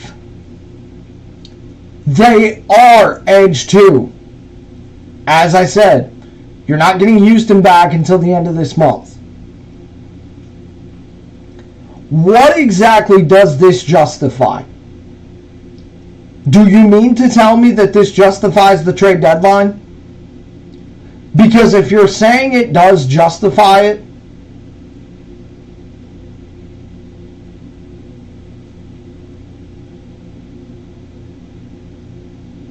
then, man, oh man, do you really need to rethink that take.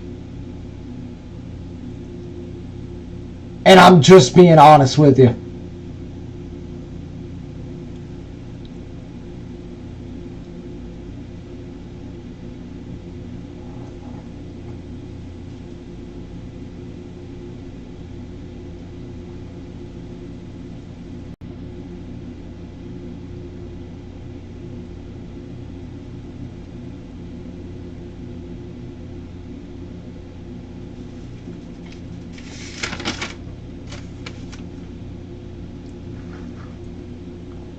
So then we get into the Windsor piece out of the Freep, talking about the Lions were right to pass on Carter. Interesting. I love how we're making this proclamation only, I don't know, 9 weeks into the season. As I said, Sam Laporta is a top 3 tight end in this league. Gibbs, I need to see a little bit more out of. Now look, I loved his performance Monday night, as I said. And I don't know of any Lions fan who didn't. But the point is that, guys, this is a week-to-week league. Player stocks are going to rise. Player stocks are going to fall. Like, that's just how it is. Period.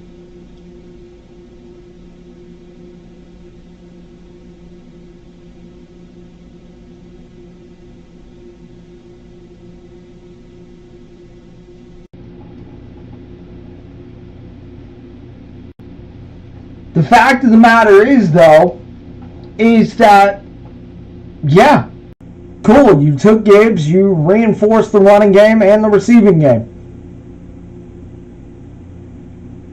You took Montgomery, who in the offseason, who is a hammer back, which you need.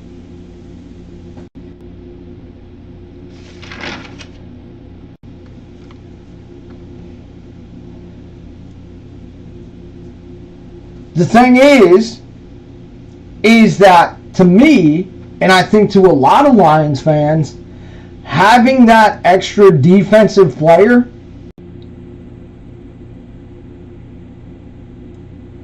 guys, you can make the case that at least between Seattle or the Ravens, you may have gotten a stop. Now, you may have the same 2 losses, or you take the risk and you just may have 1 loss. And that's the difference. Okay, so we've got 2 passes to go. Let's go ahead, let's stop here. We'll get a save and we will see you guys on the other side.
Alrighty.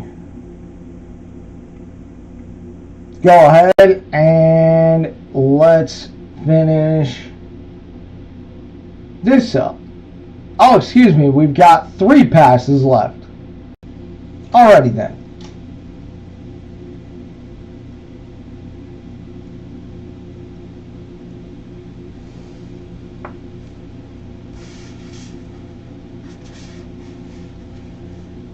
Then there's this comment, and I think a lot of people are torn on this, but I'm going to give you the reason to why it's wrong.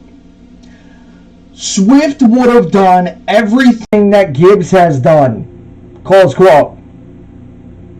Except there's one problem with that. Availability is a skill.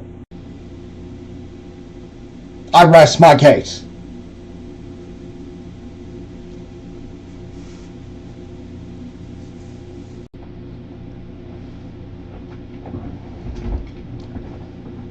Now look, I'm not going to downplay the impact that Gibbs and Laporta have had on this team. Because, guys, you're seeing it every week. They're getting better and better and better and better. The impact cannot be overruled, per se. However,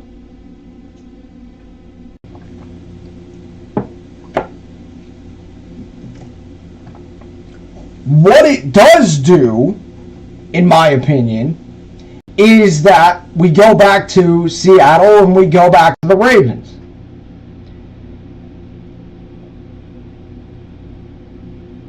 Yes, Jahmyr Gibbs and Laporta shined in both of those games.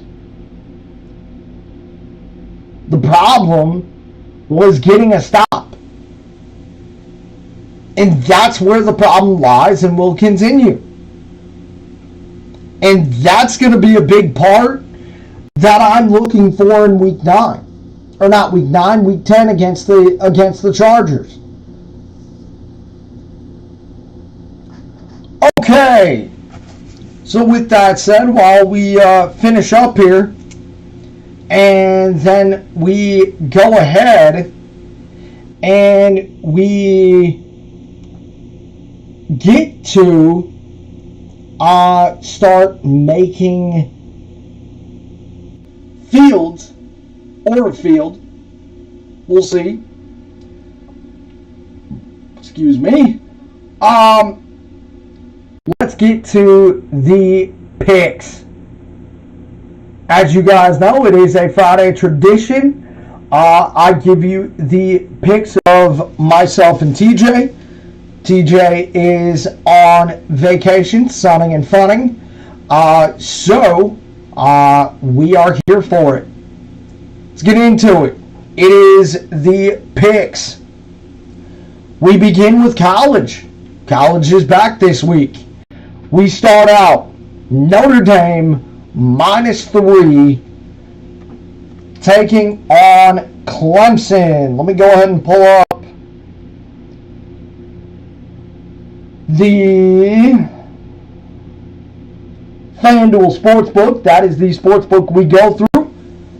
And let's go ahead and let's just see if there is any change in the line. It is up to 3.5. So we're going to leave it at 3 for now. Notre Dame -3 taking on Clemson. After what has been going on with Dabo and Clemson as of late, TJ said it best. F Clemson, Notre Dame. I happen to agree.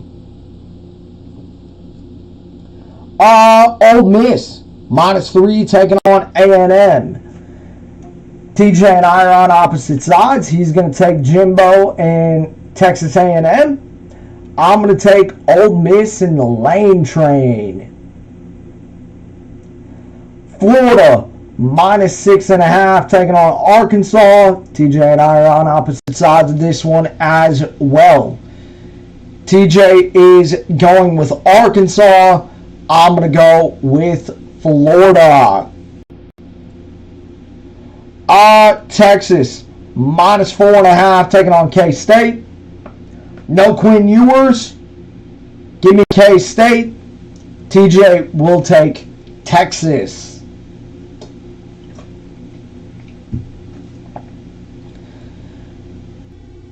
Oklahoma -5.5 taking on Oklahoma State. TJ and I are on opposite sides of this. TJ is going with the reverse psychology and is going to take Oklahoma.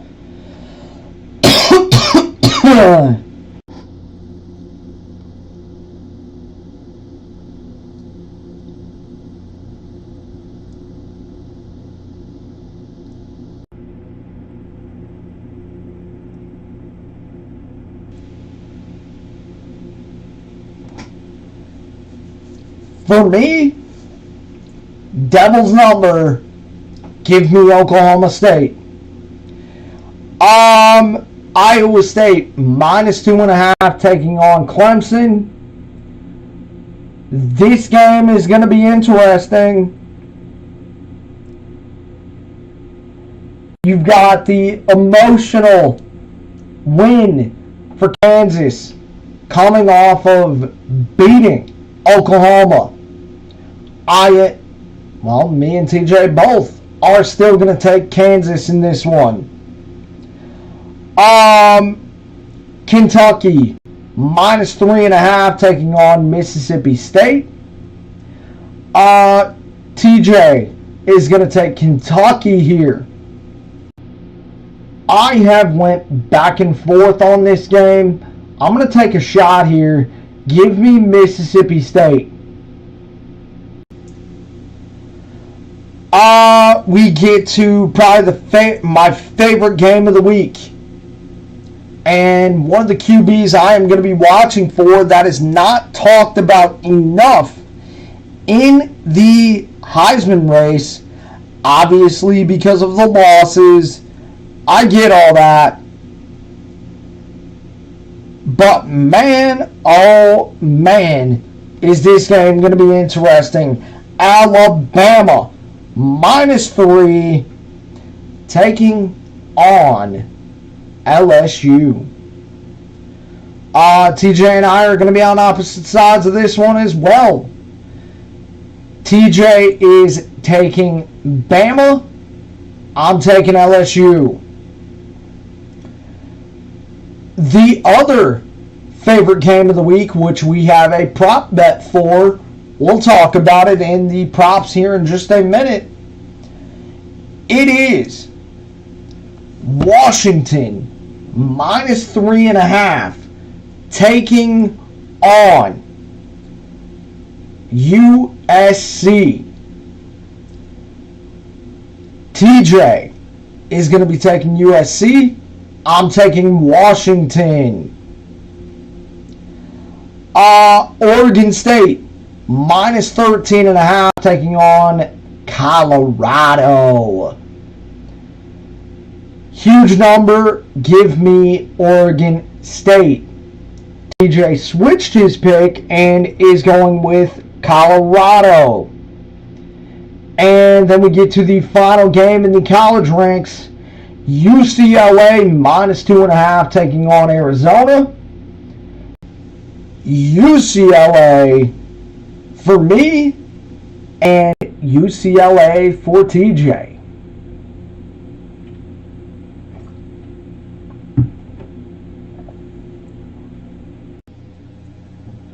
Let's head to the NFL. We head to the NFL. Oh boy, do we got fireworks in the morning over in Germany. Kansas City -2.5 taking on Miami. This is going to be my only shot in the NFL. Give me Miami. TJ is on the other side of it and taking Kansas City. Oh man, Sunday night, and we hope there's nothing like it was a year ago. But Cincinnati -2.5 taking on the Bills. TJ and I are in lockstep. Cincinnati outright. Eagles -3 taking on Dallas. Simple. Eagles. Ravens -5.5 taking on Seattle. TJ is doing the same thing here like he did with Oklahoma and Oklahoma State. He is going to take Baltimore. Give me Seattle with the Devils number. Falcons -4.5.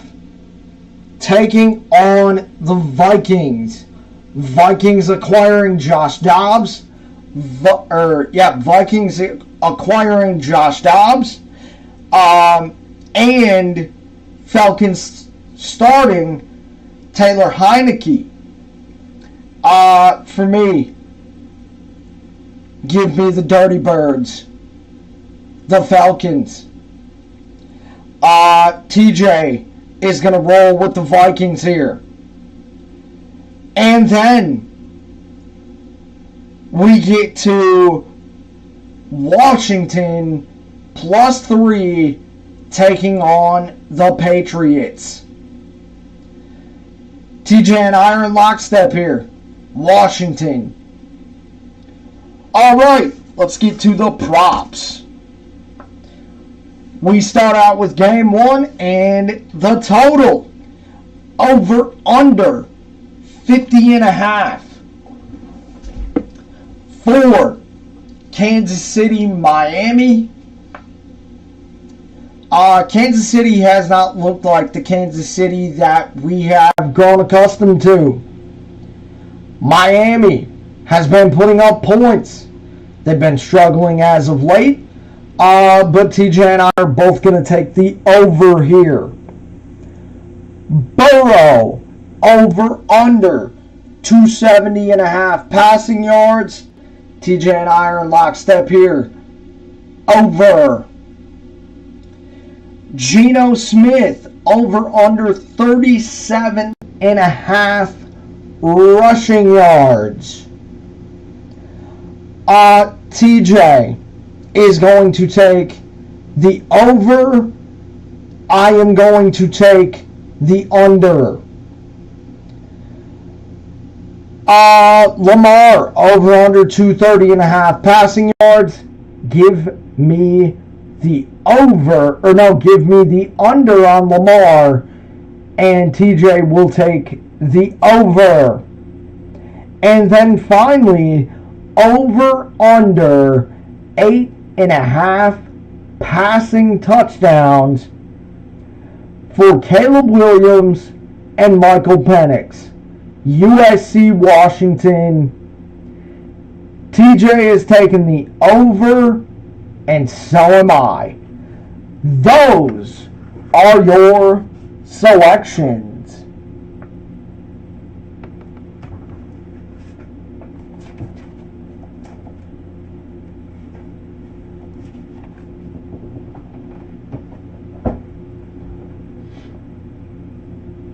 Okay. So, we will finish up this, and then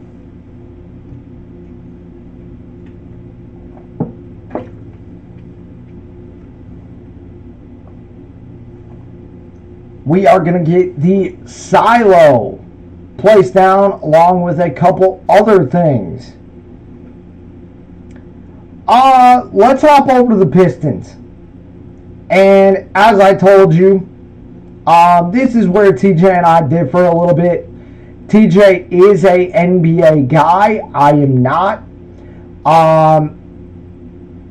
As I said, load management is one of my biggest reasons.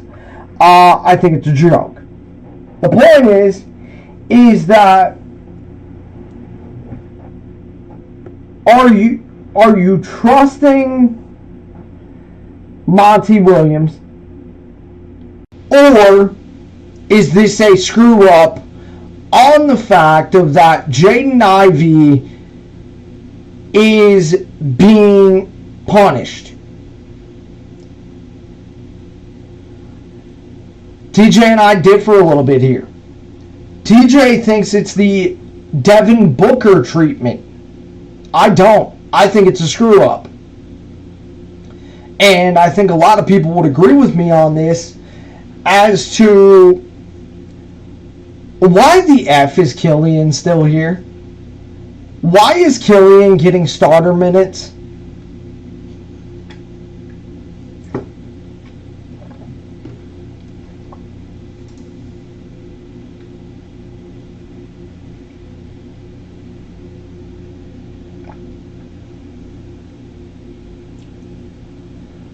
Man, oh man. I want to understand it.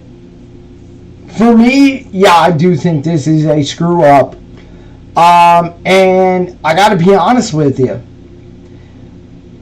I'm concerned that Ivy may be a casualty as a trade chip. Now, I don't want that to happen. I really don't.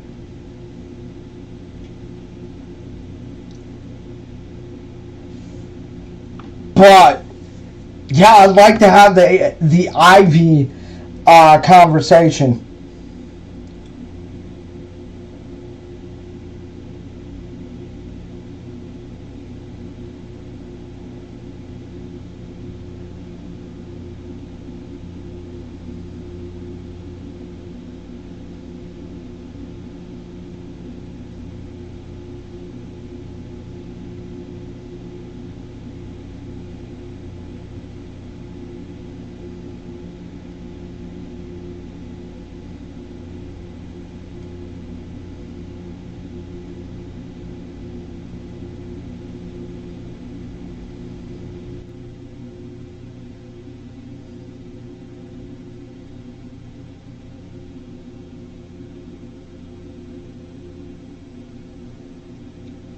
Alrighty then. Well, we've got some Tigers news coming from John Morosi.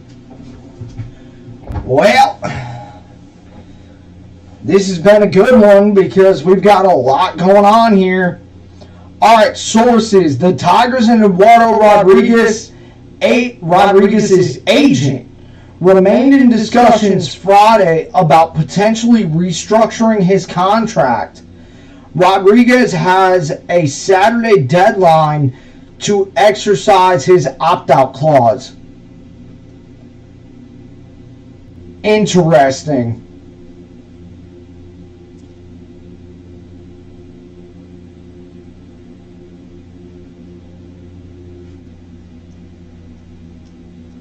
So this is interesting based on, now again, I'm reacting to this as this comes out, but couple things here. A, I told you, if Eduardo Rodriguez leaves and opts out, guys, I'm not worried about my number one spot. You know why? Because we saw it last year from Tariq Skubal. Scoobs is a bona fide number one. Now, you want to talk about, as I said, pushing for a division, pushing for this deal of winning the division in 24? Boy, I'd like to think that starts with the possibility of Erod restructuring his contract. Man, oh man, would that be huge for the Tigers. Now again, I'm still sticking with the fact of that, yeah, I want somebody like Torkelson, like Riley Green, to do what Aaron Judge is doing with the Tigers.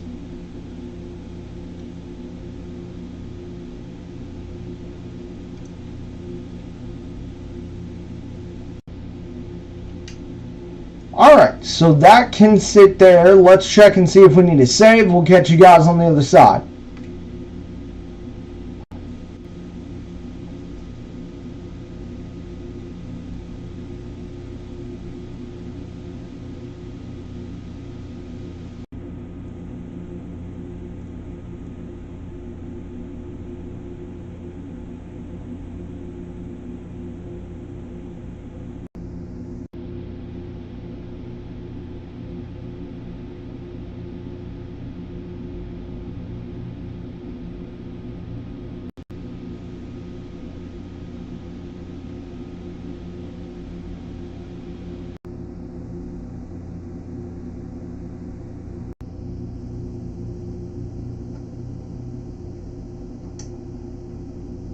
Okay.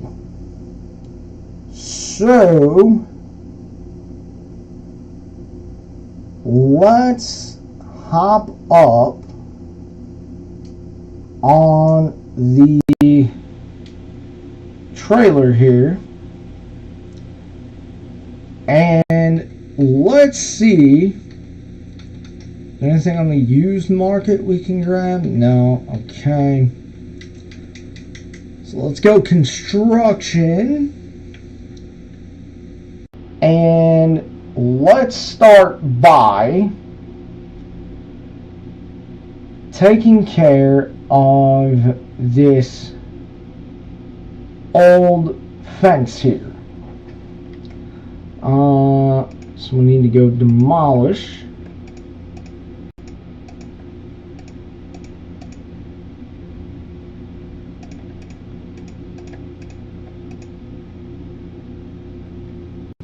Make sure there's nothing else here. Okay.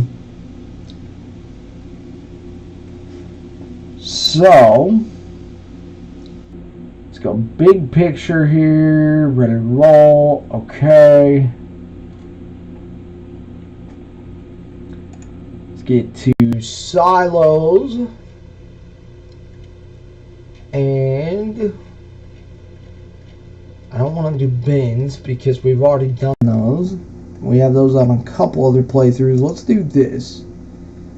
Okay, so this has 500 or 5 million. So what we need is we need to hop in the truck and we need to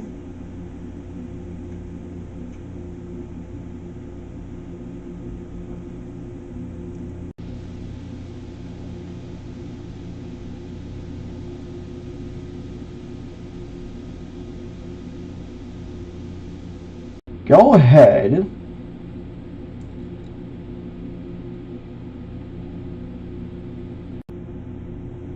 and do this.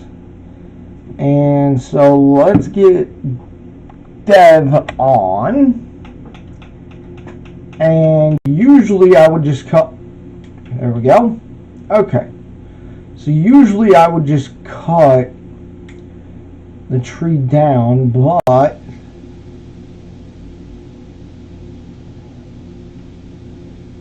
that's not really what I'm looking for. What the heck is that thing?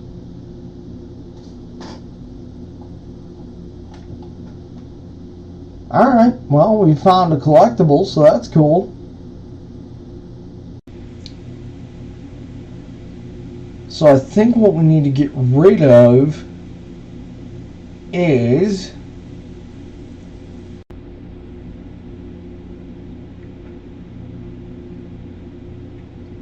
the signs here, even though I don't really want to.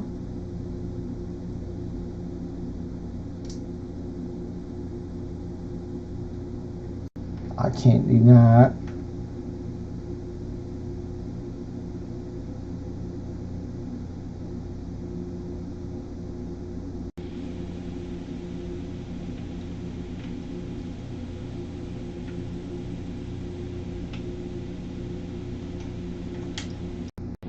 Let's see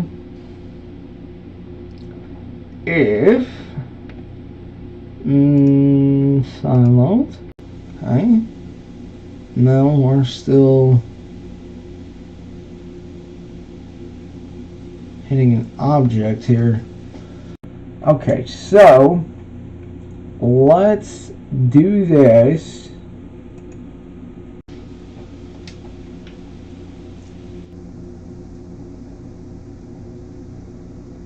And then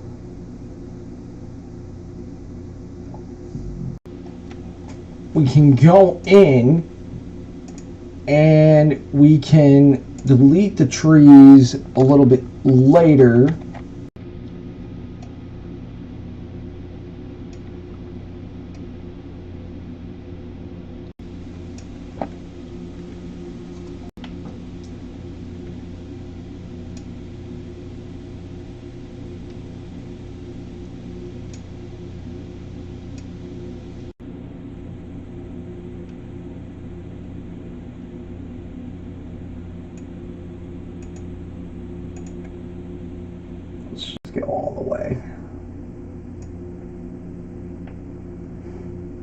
Okay, so there's that.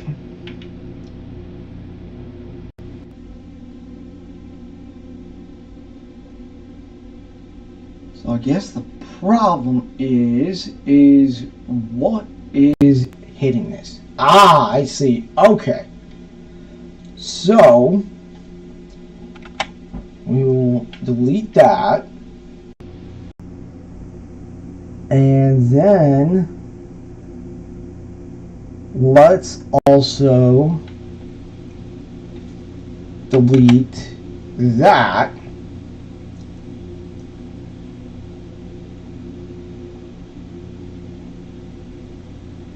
And then let's see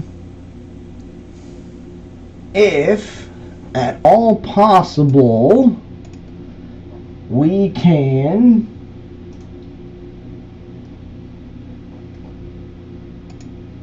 do medium might actually work. And no, then we can do that.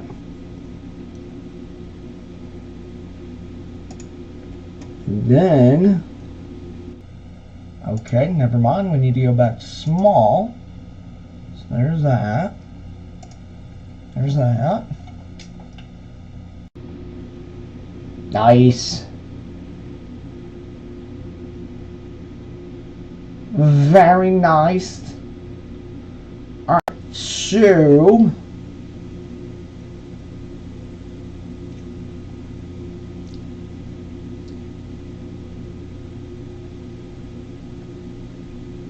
that's all fine. Okay, so there's that. So now what we need is, let's see about getting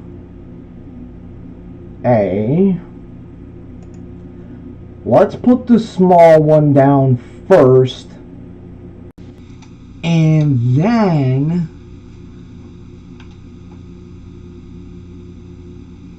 we will see about a bigger one.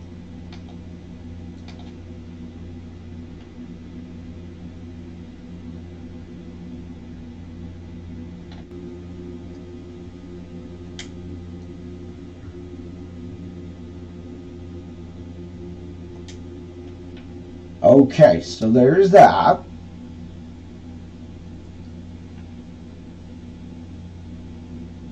So then we're gonna put that there. So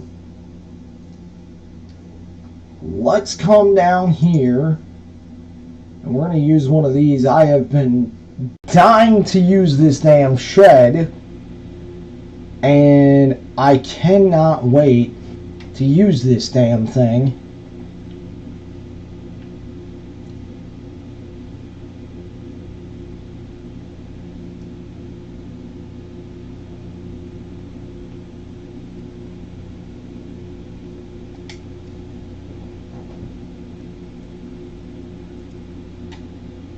No, I don't want to get on white.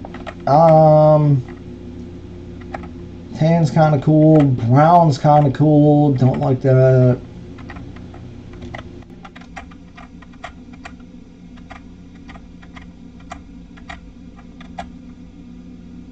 Green's kind of cool.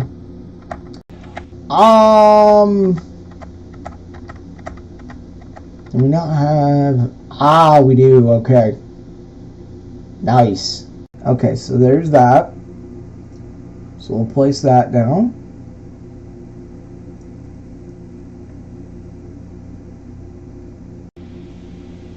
Come on.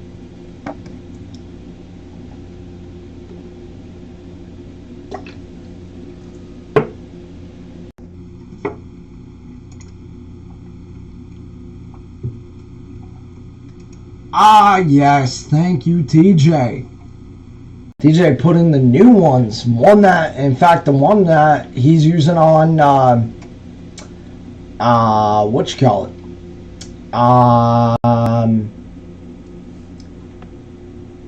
DR's map, which we're going to be back on here pretty soon.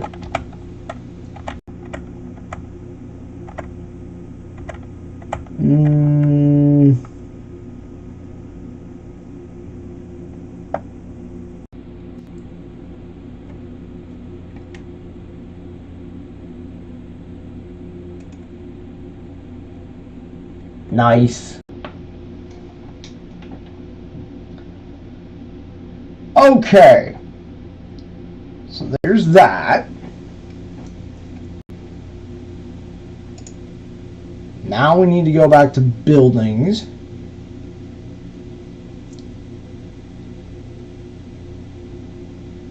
And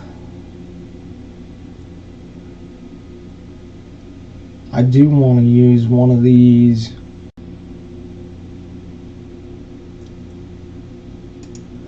I'm going to use this one for now.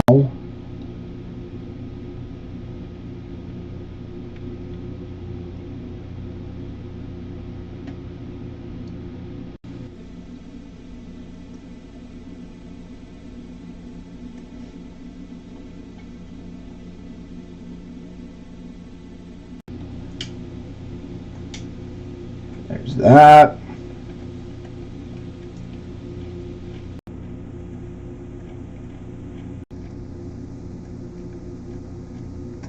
Okay, so then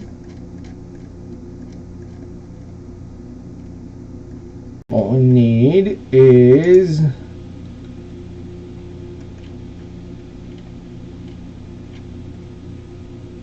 there it is.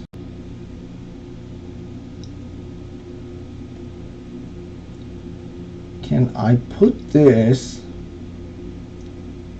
over here maybe? No, actually I want this a lot closer. So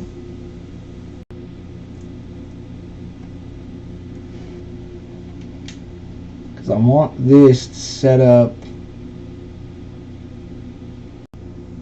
right against the shed there. So there's that.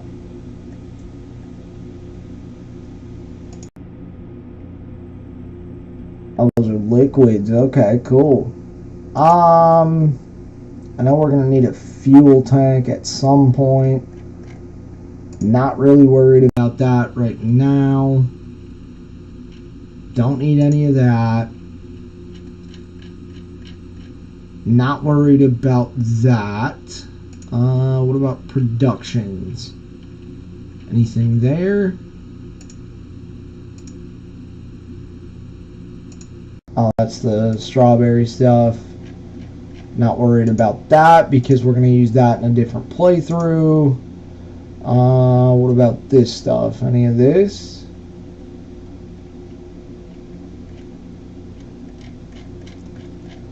Okay. Awesome. So, oh no. No.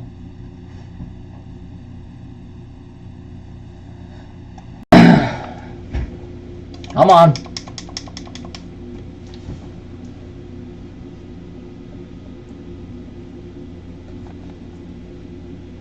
Okay. So, let's go ahead. Let's get a save, and I will catch you guys on the other side.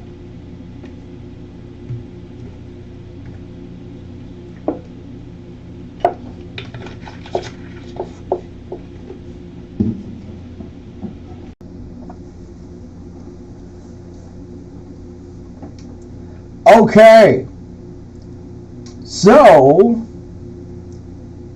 this silo looks really good. This is going to hold a ton of grain, which of course we're going to be making the grain for, well, our massive farm. And we're just getting started. We've got the massive cattle barn. Shout out Legacy. We've got the massive chicken barn.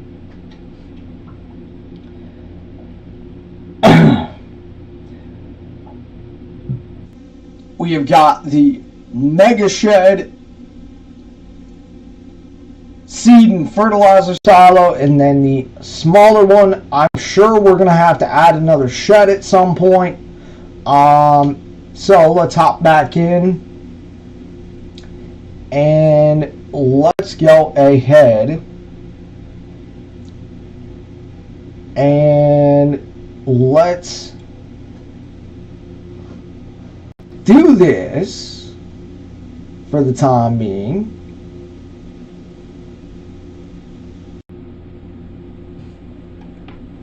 And get this painted up real quick.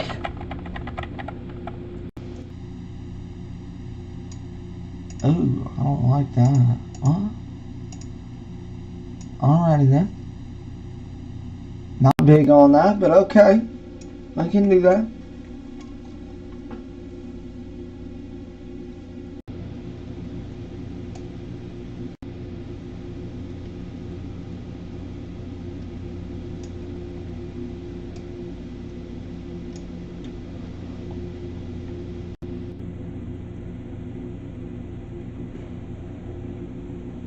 Okay.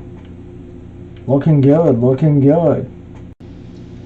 Alright, so now what we need is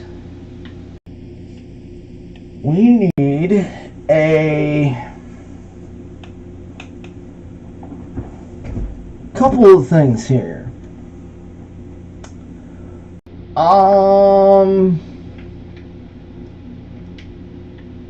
No, we don't need that right now.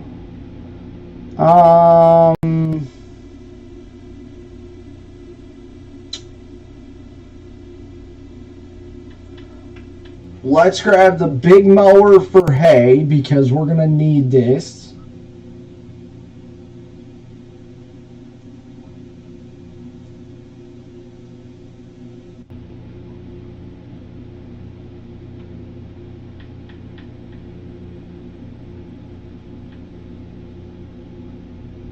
That speed up a little bit, and no, that's not it. Yeah, there we go.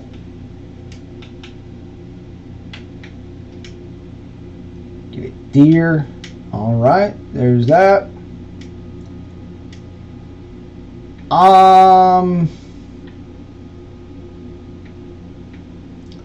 How much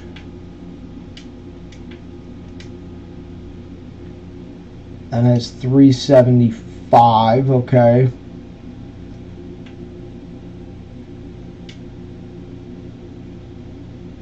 That needs 320. Okay, so let's do this.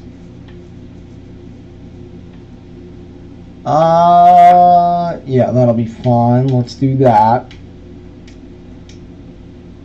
And yeah, let's keep it simple. Let's keep it with the deer.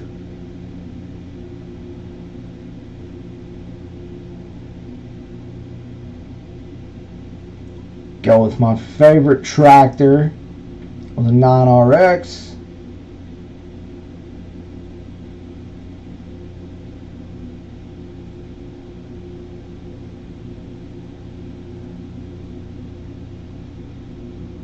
Go with the wide tracks in 3 meters. US. Both. Yes.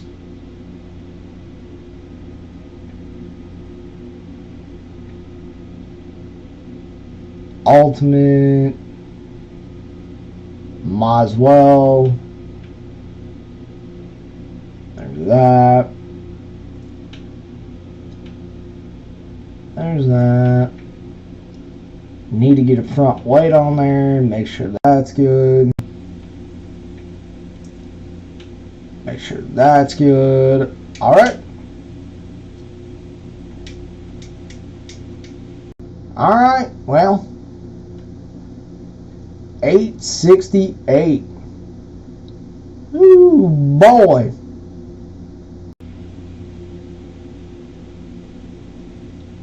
And it's going to go even lower than that when I purchase that land over there, because that is what we bought this big mower for.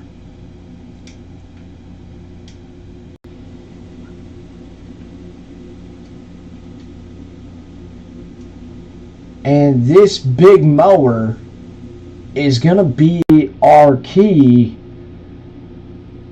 to making a huge, and I mean huge, amount of hay. And silage, of course. And then on top of that, we also got to fill up this over here as well.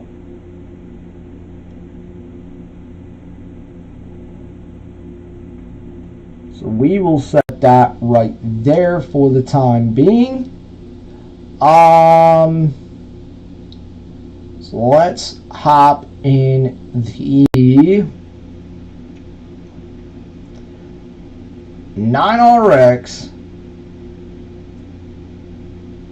and let's start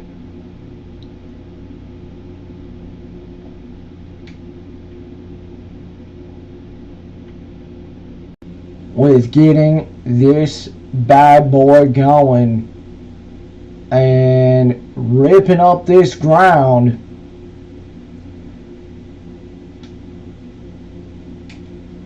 Because it's go time. We got to start making fields, and we have got to get some crops in the ground so we can start making some food for the animals.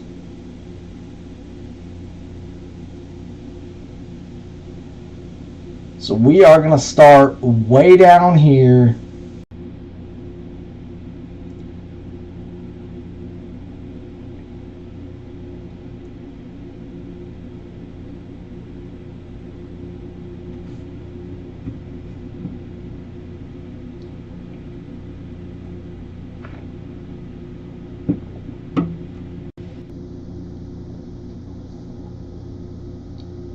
For this, like I said, this is just the beginning. I mean, we still got to get logging equipment. We still got a ton. Alright, let's go ahead. Let's put her in the ground.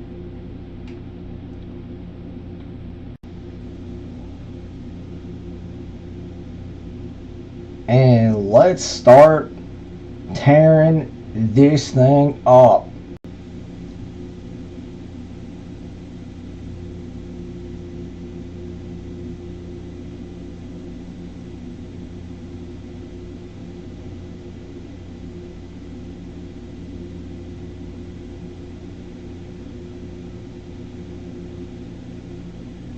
Because we are going to need sorghum,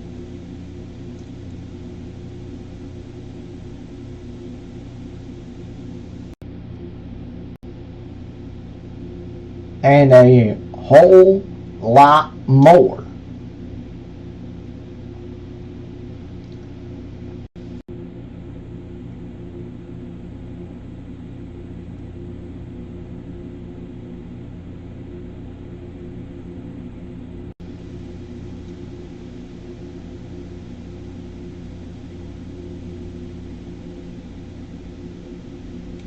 And just to think, we still got a lot, and I mean a lot, of money to go, because this is a $25 million build. So we need to be making a lot of money before we start spending that much.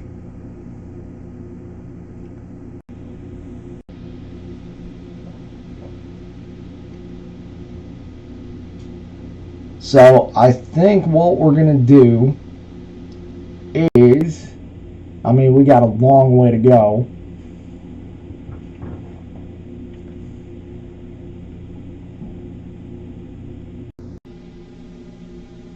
beforehand.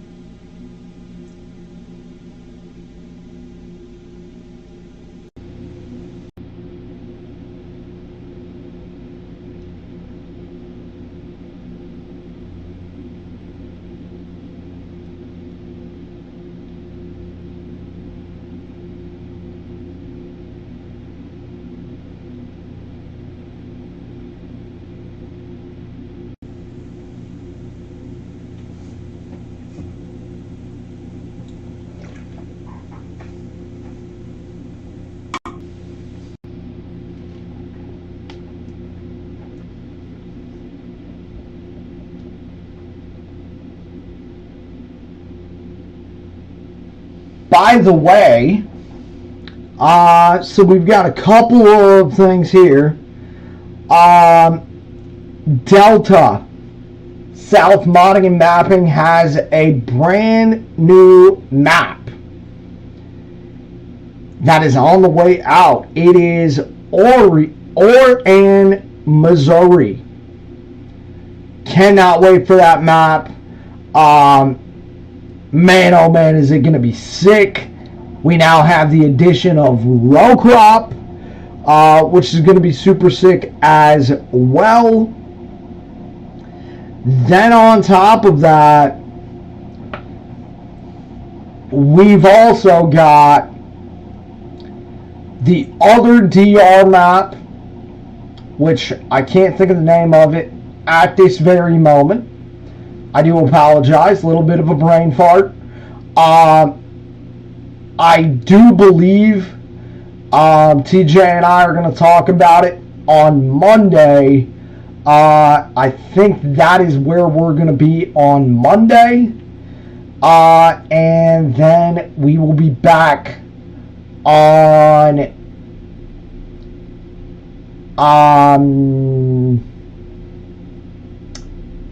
why am I drawing a blank here? Why am I drawing a blank? What's the other one? The other DR map. We will be there next. After we get on the other one. I mean, we have got I think we've got like 10 playthroughs right now. Like 10. So we're trying to switch it up for you guys. And I mean, we're going big, we're going small. We've talked about a farming tournament. Excuse me.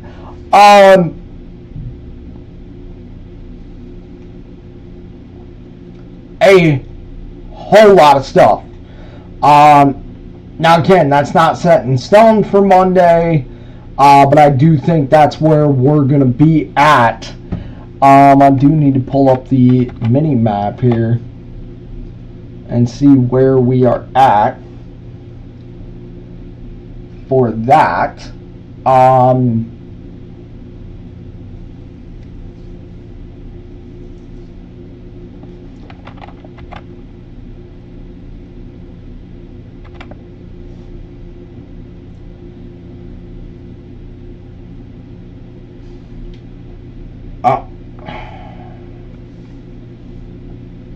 Hang on.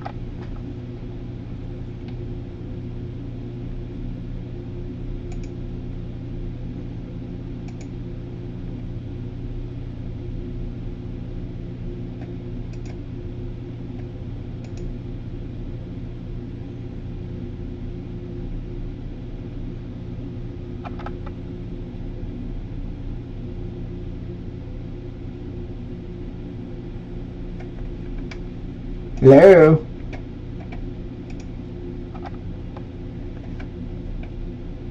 Okay, we're back. My bad. All I'm doing, I'm just over here pressing buttons.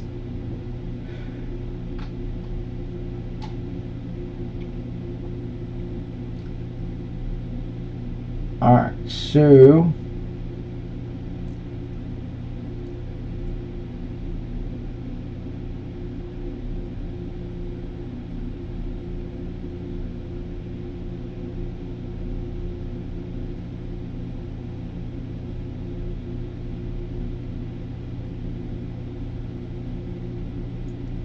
So I think we're going to try for 2 fields. Holy jeez. Is that going to be a massive field? My goodness.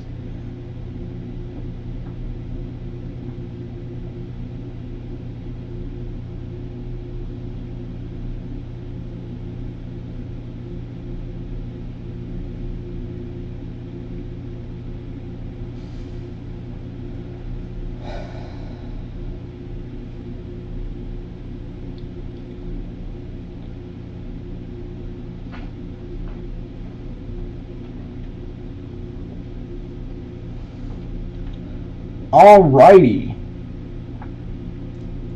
Yeah, we're gonna have lots and lots of good room.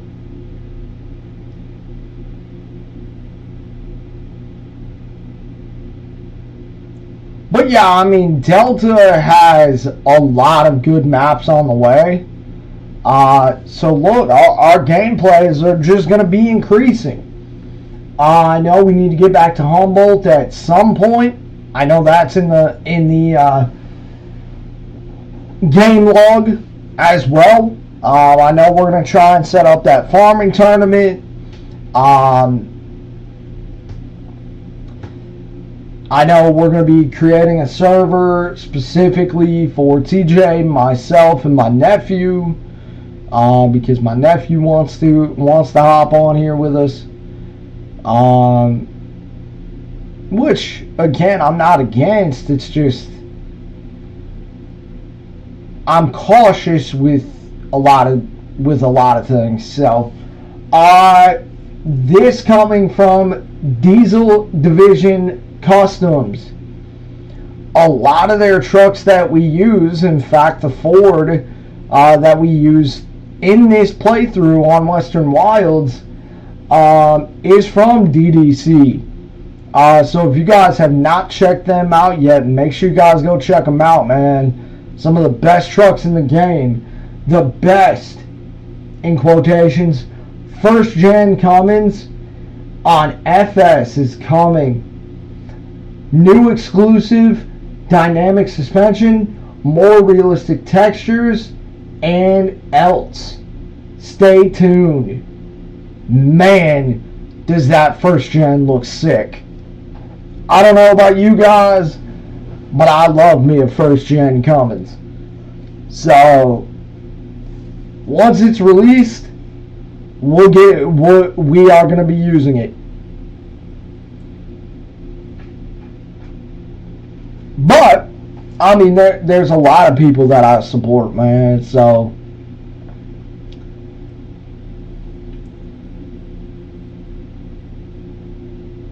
there's a lot of people there's a lot of good FS groups out there that you can support. And I'm telling you, they've got some very, very good stuff in the game. So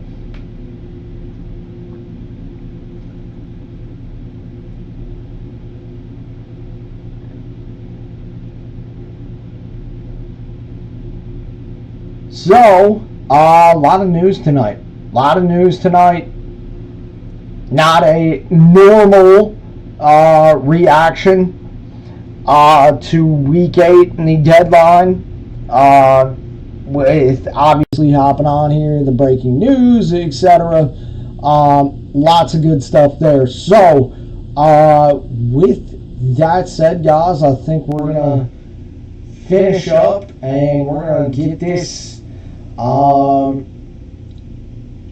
down towards the house there, and I think that's going to do it for this one.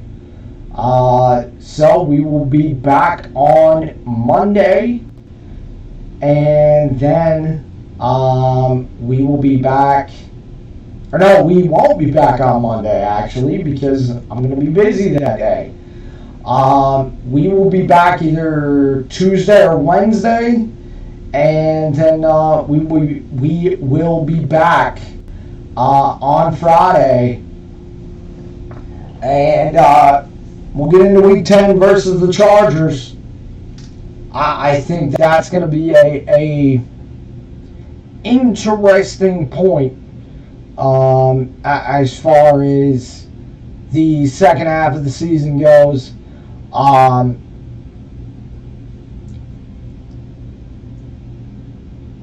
A lot of good stuff. There is some other stuff that we're going to talk about. Obviously, with now the action being taken with Michigan, hopefully we can go ahead and start talking about some other stuff.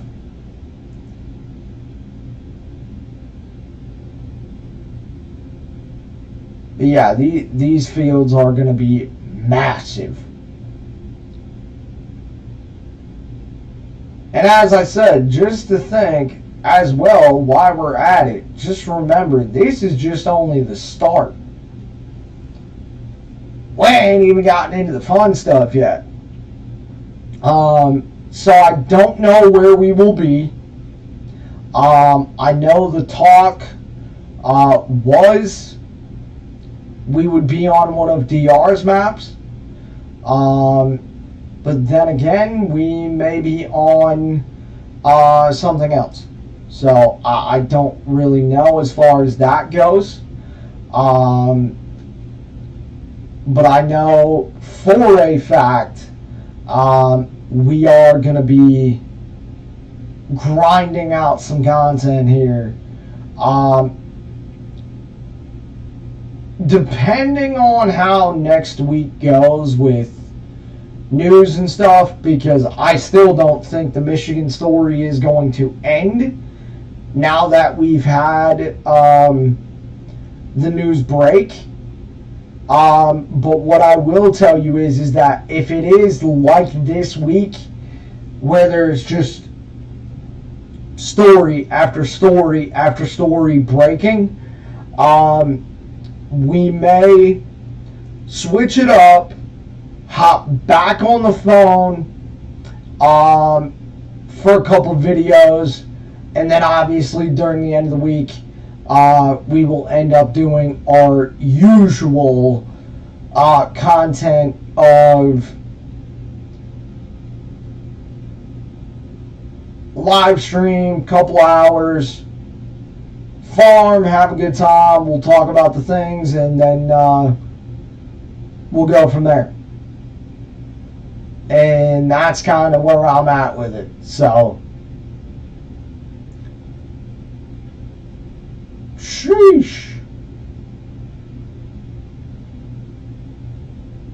Man, is this field going to be massive. It's going to be so much fun, man. I can't wait. As I said, we're just getting started. Like, this is just the beginning of where we're at.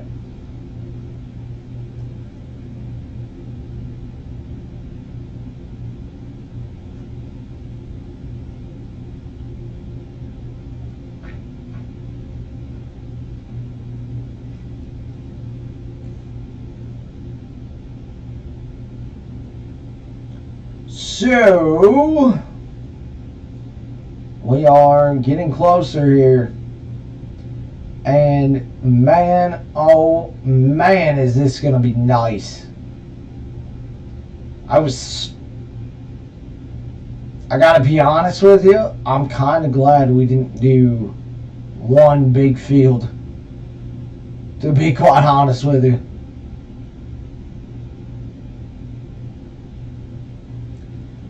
Plus, in the back there where we haven't mowed yet, I don't know. I haven't really decided. We may do another field over there, to be quite honest with you. Or in the way back past those trees, we might do a field. I haven't really decided yet. So, but I know probably the next time we're on here, it's probably going to be, at least in my opinion, or at least from the way I'm thinking about this, I'm thinking we're probably going to be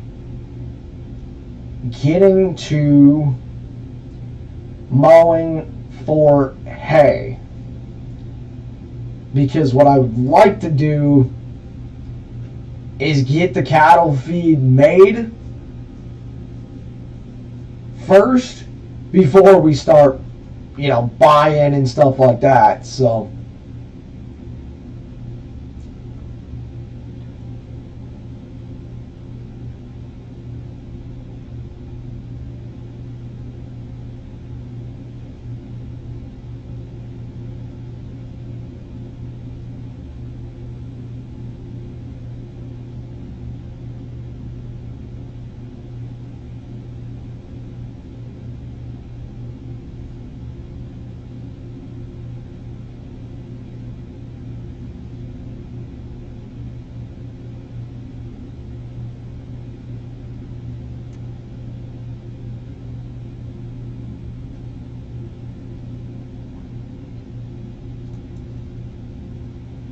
all right.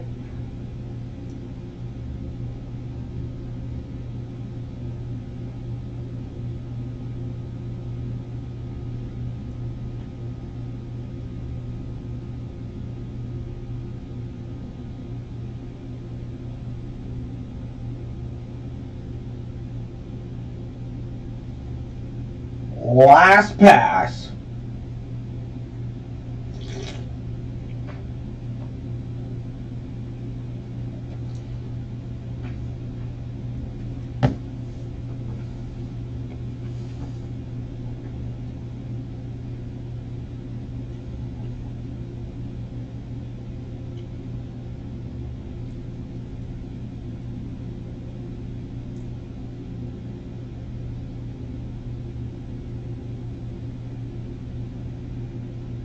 Man, is this thing gonna be awesome. It's gonna be huge.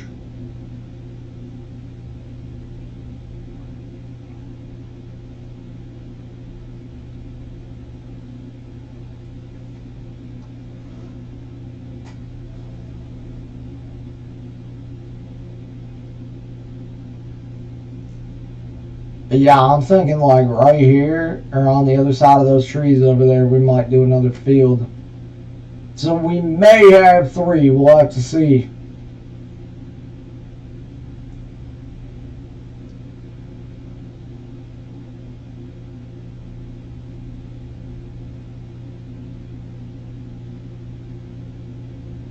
Man, oh man.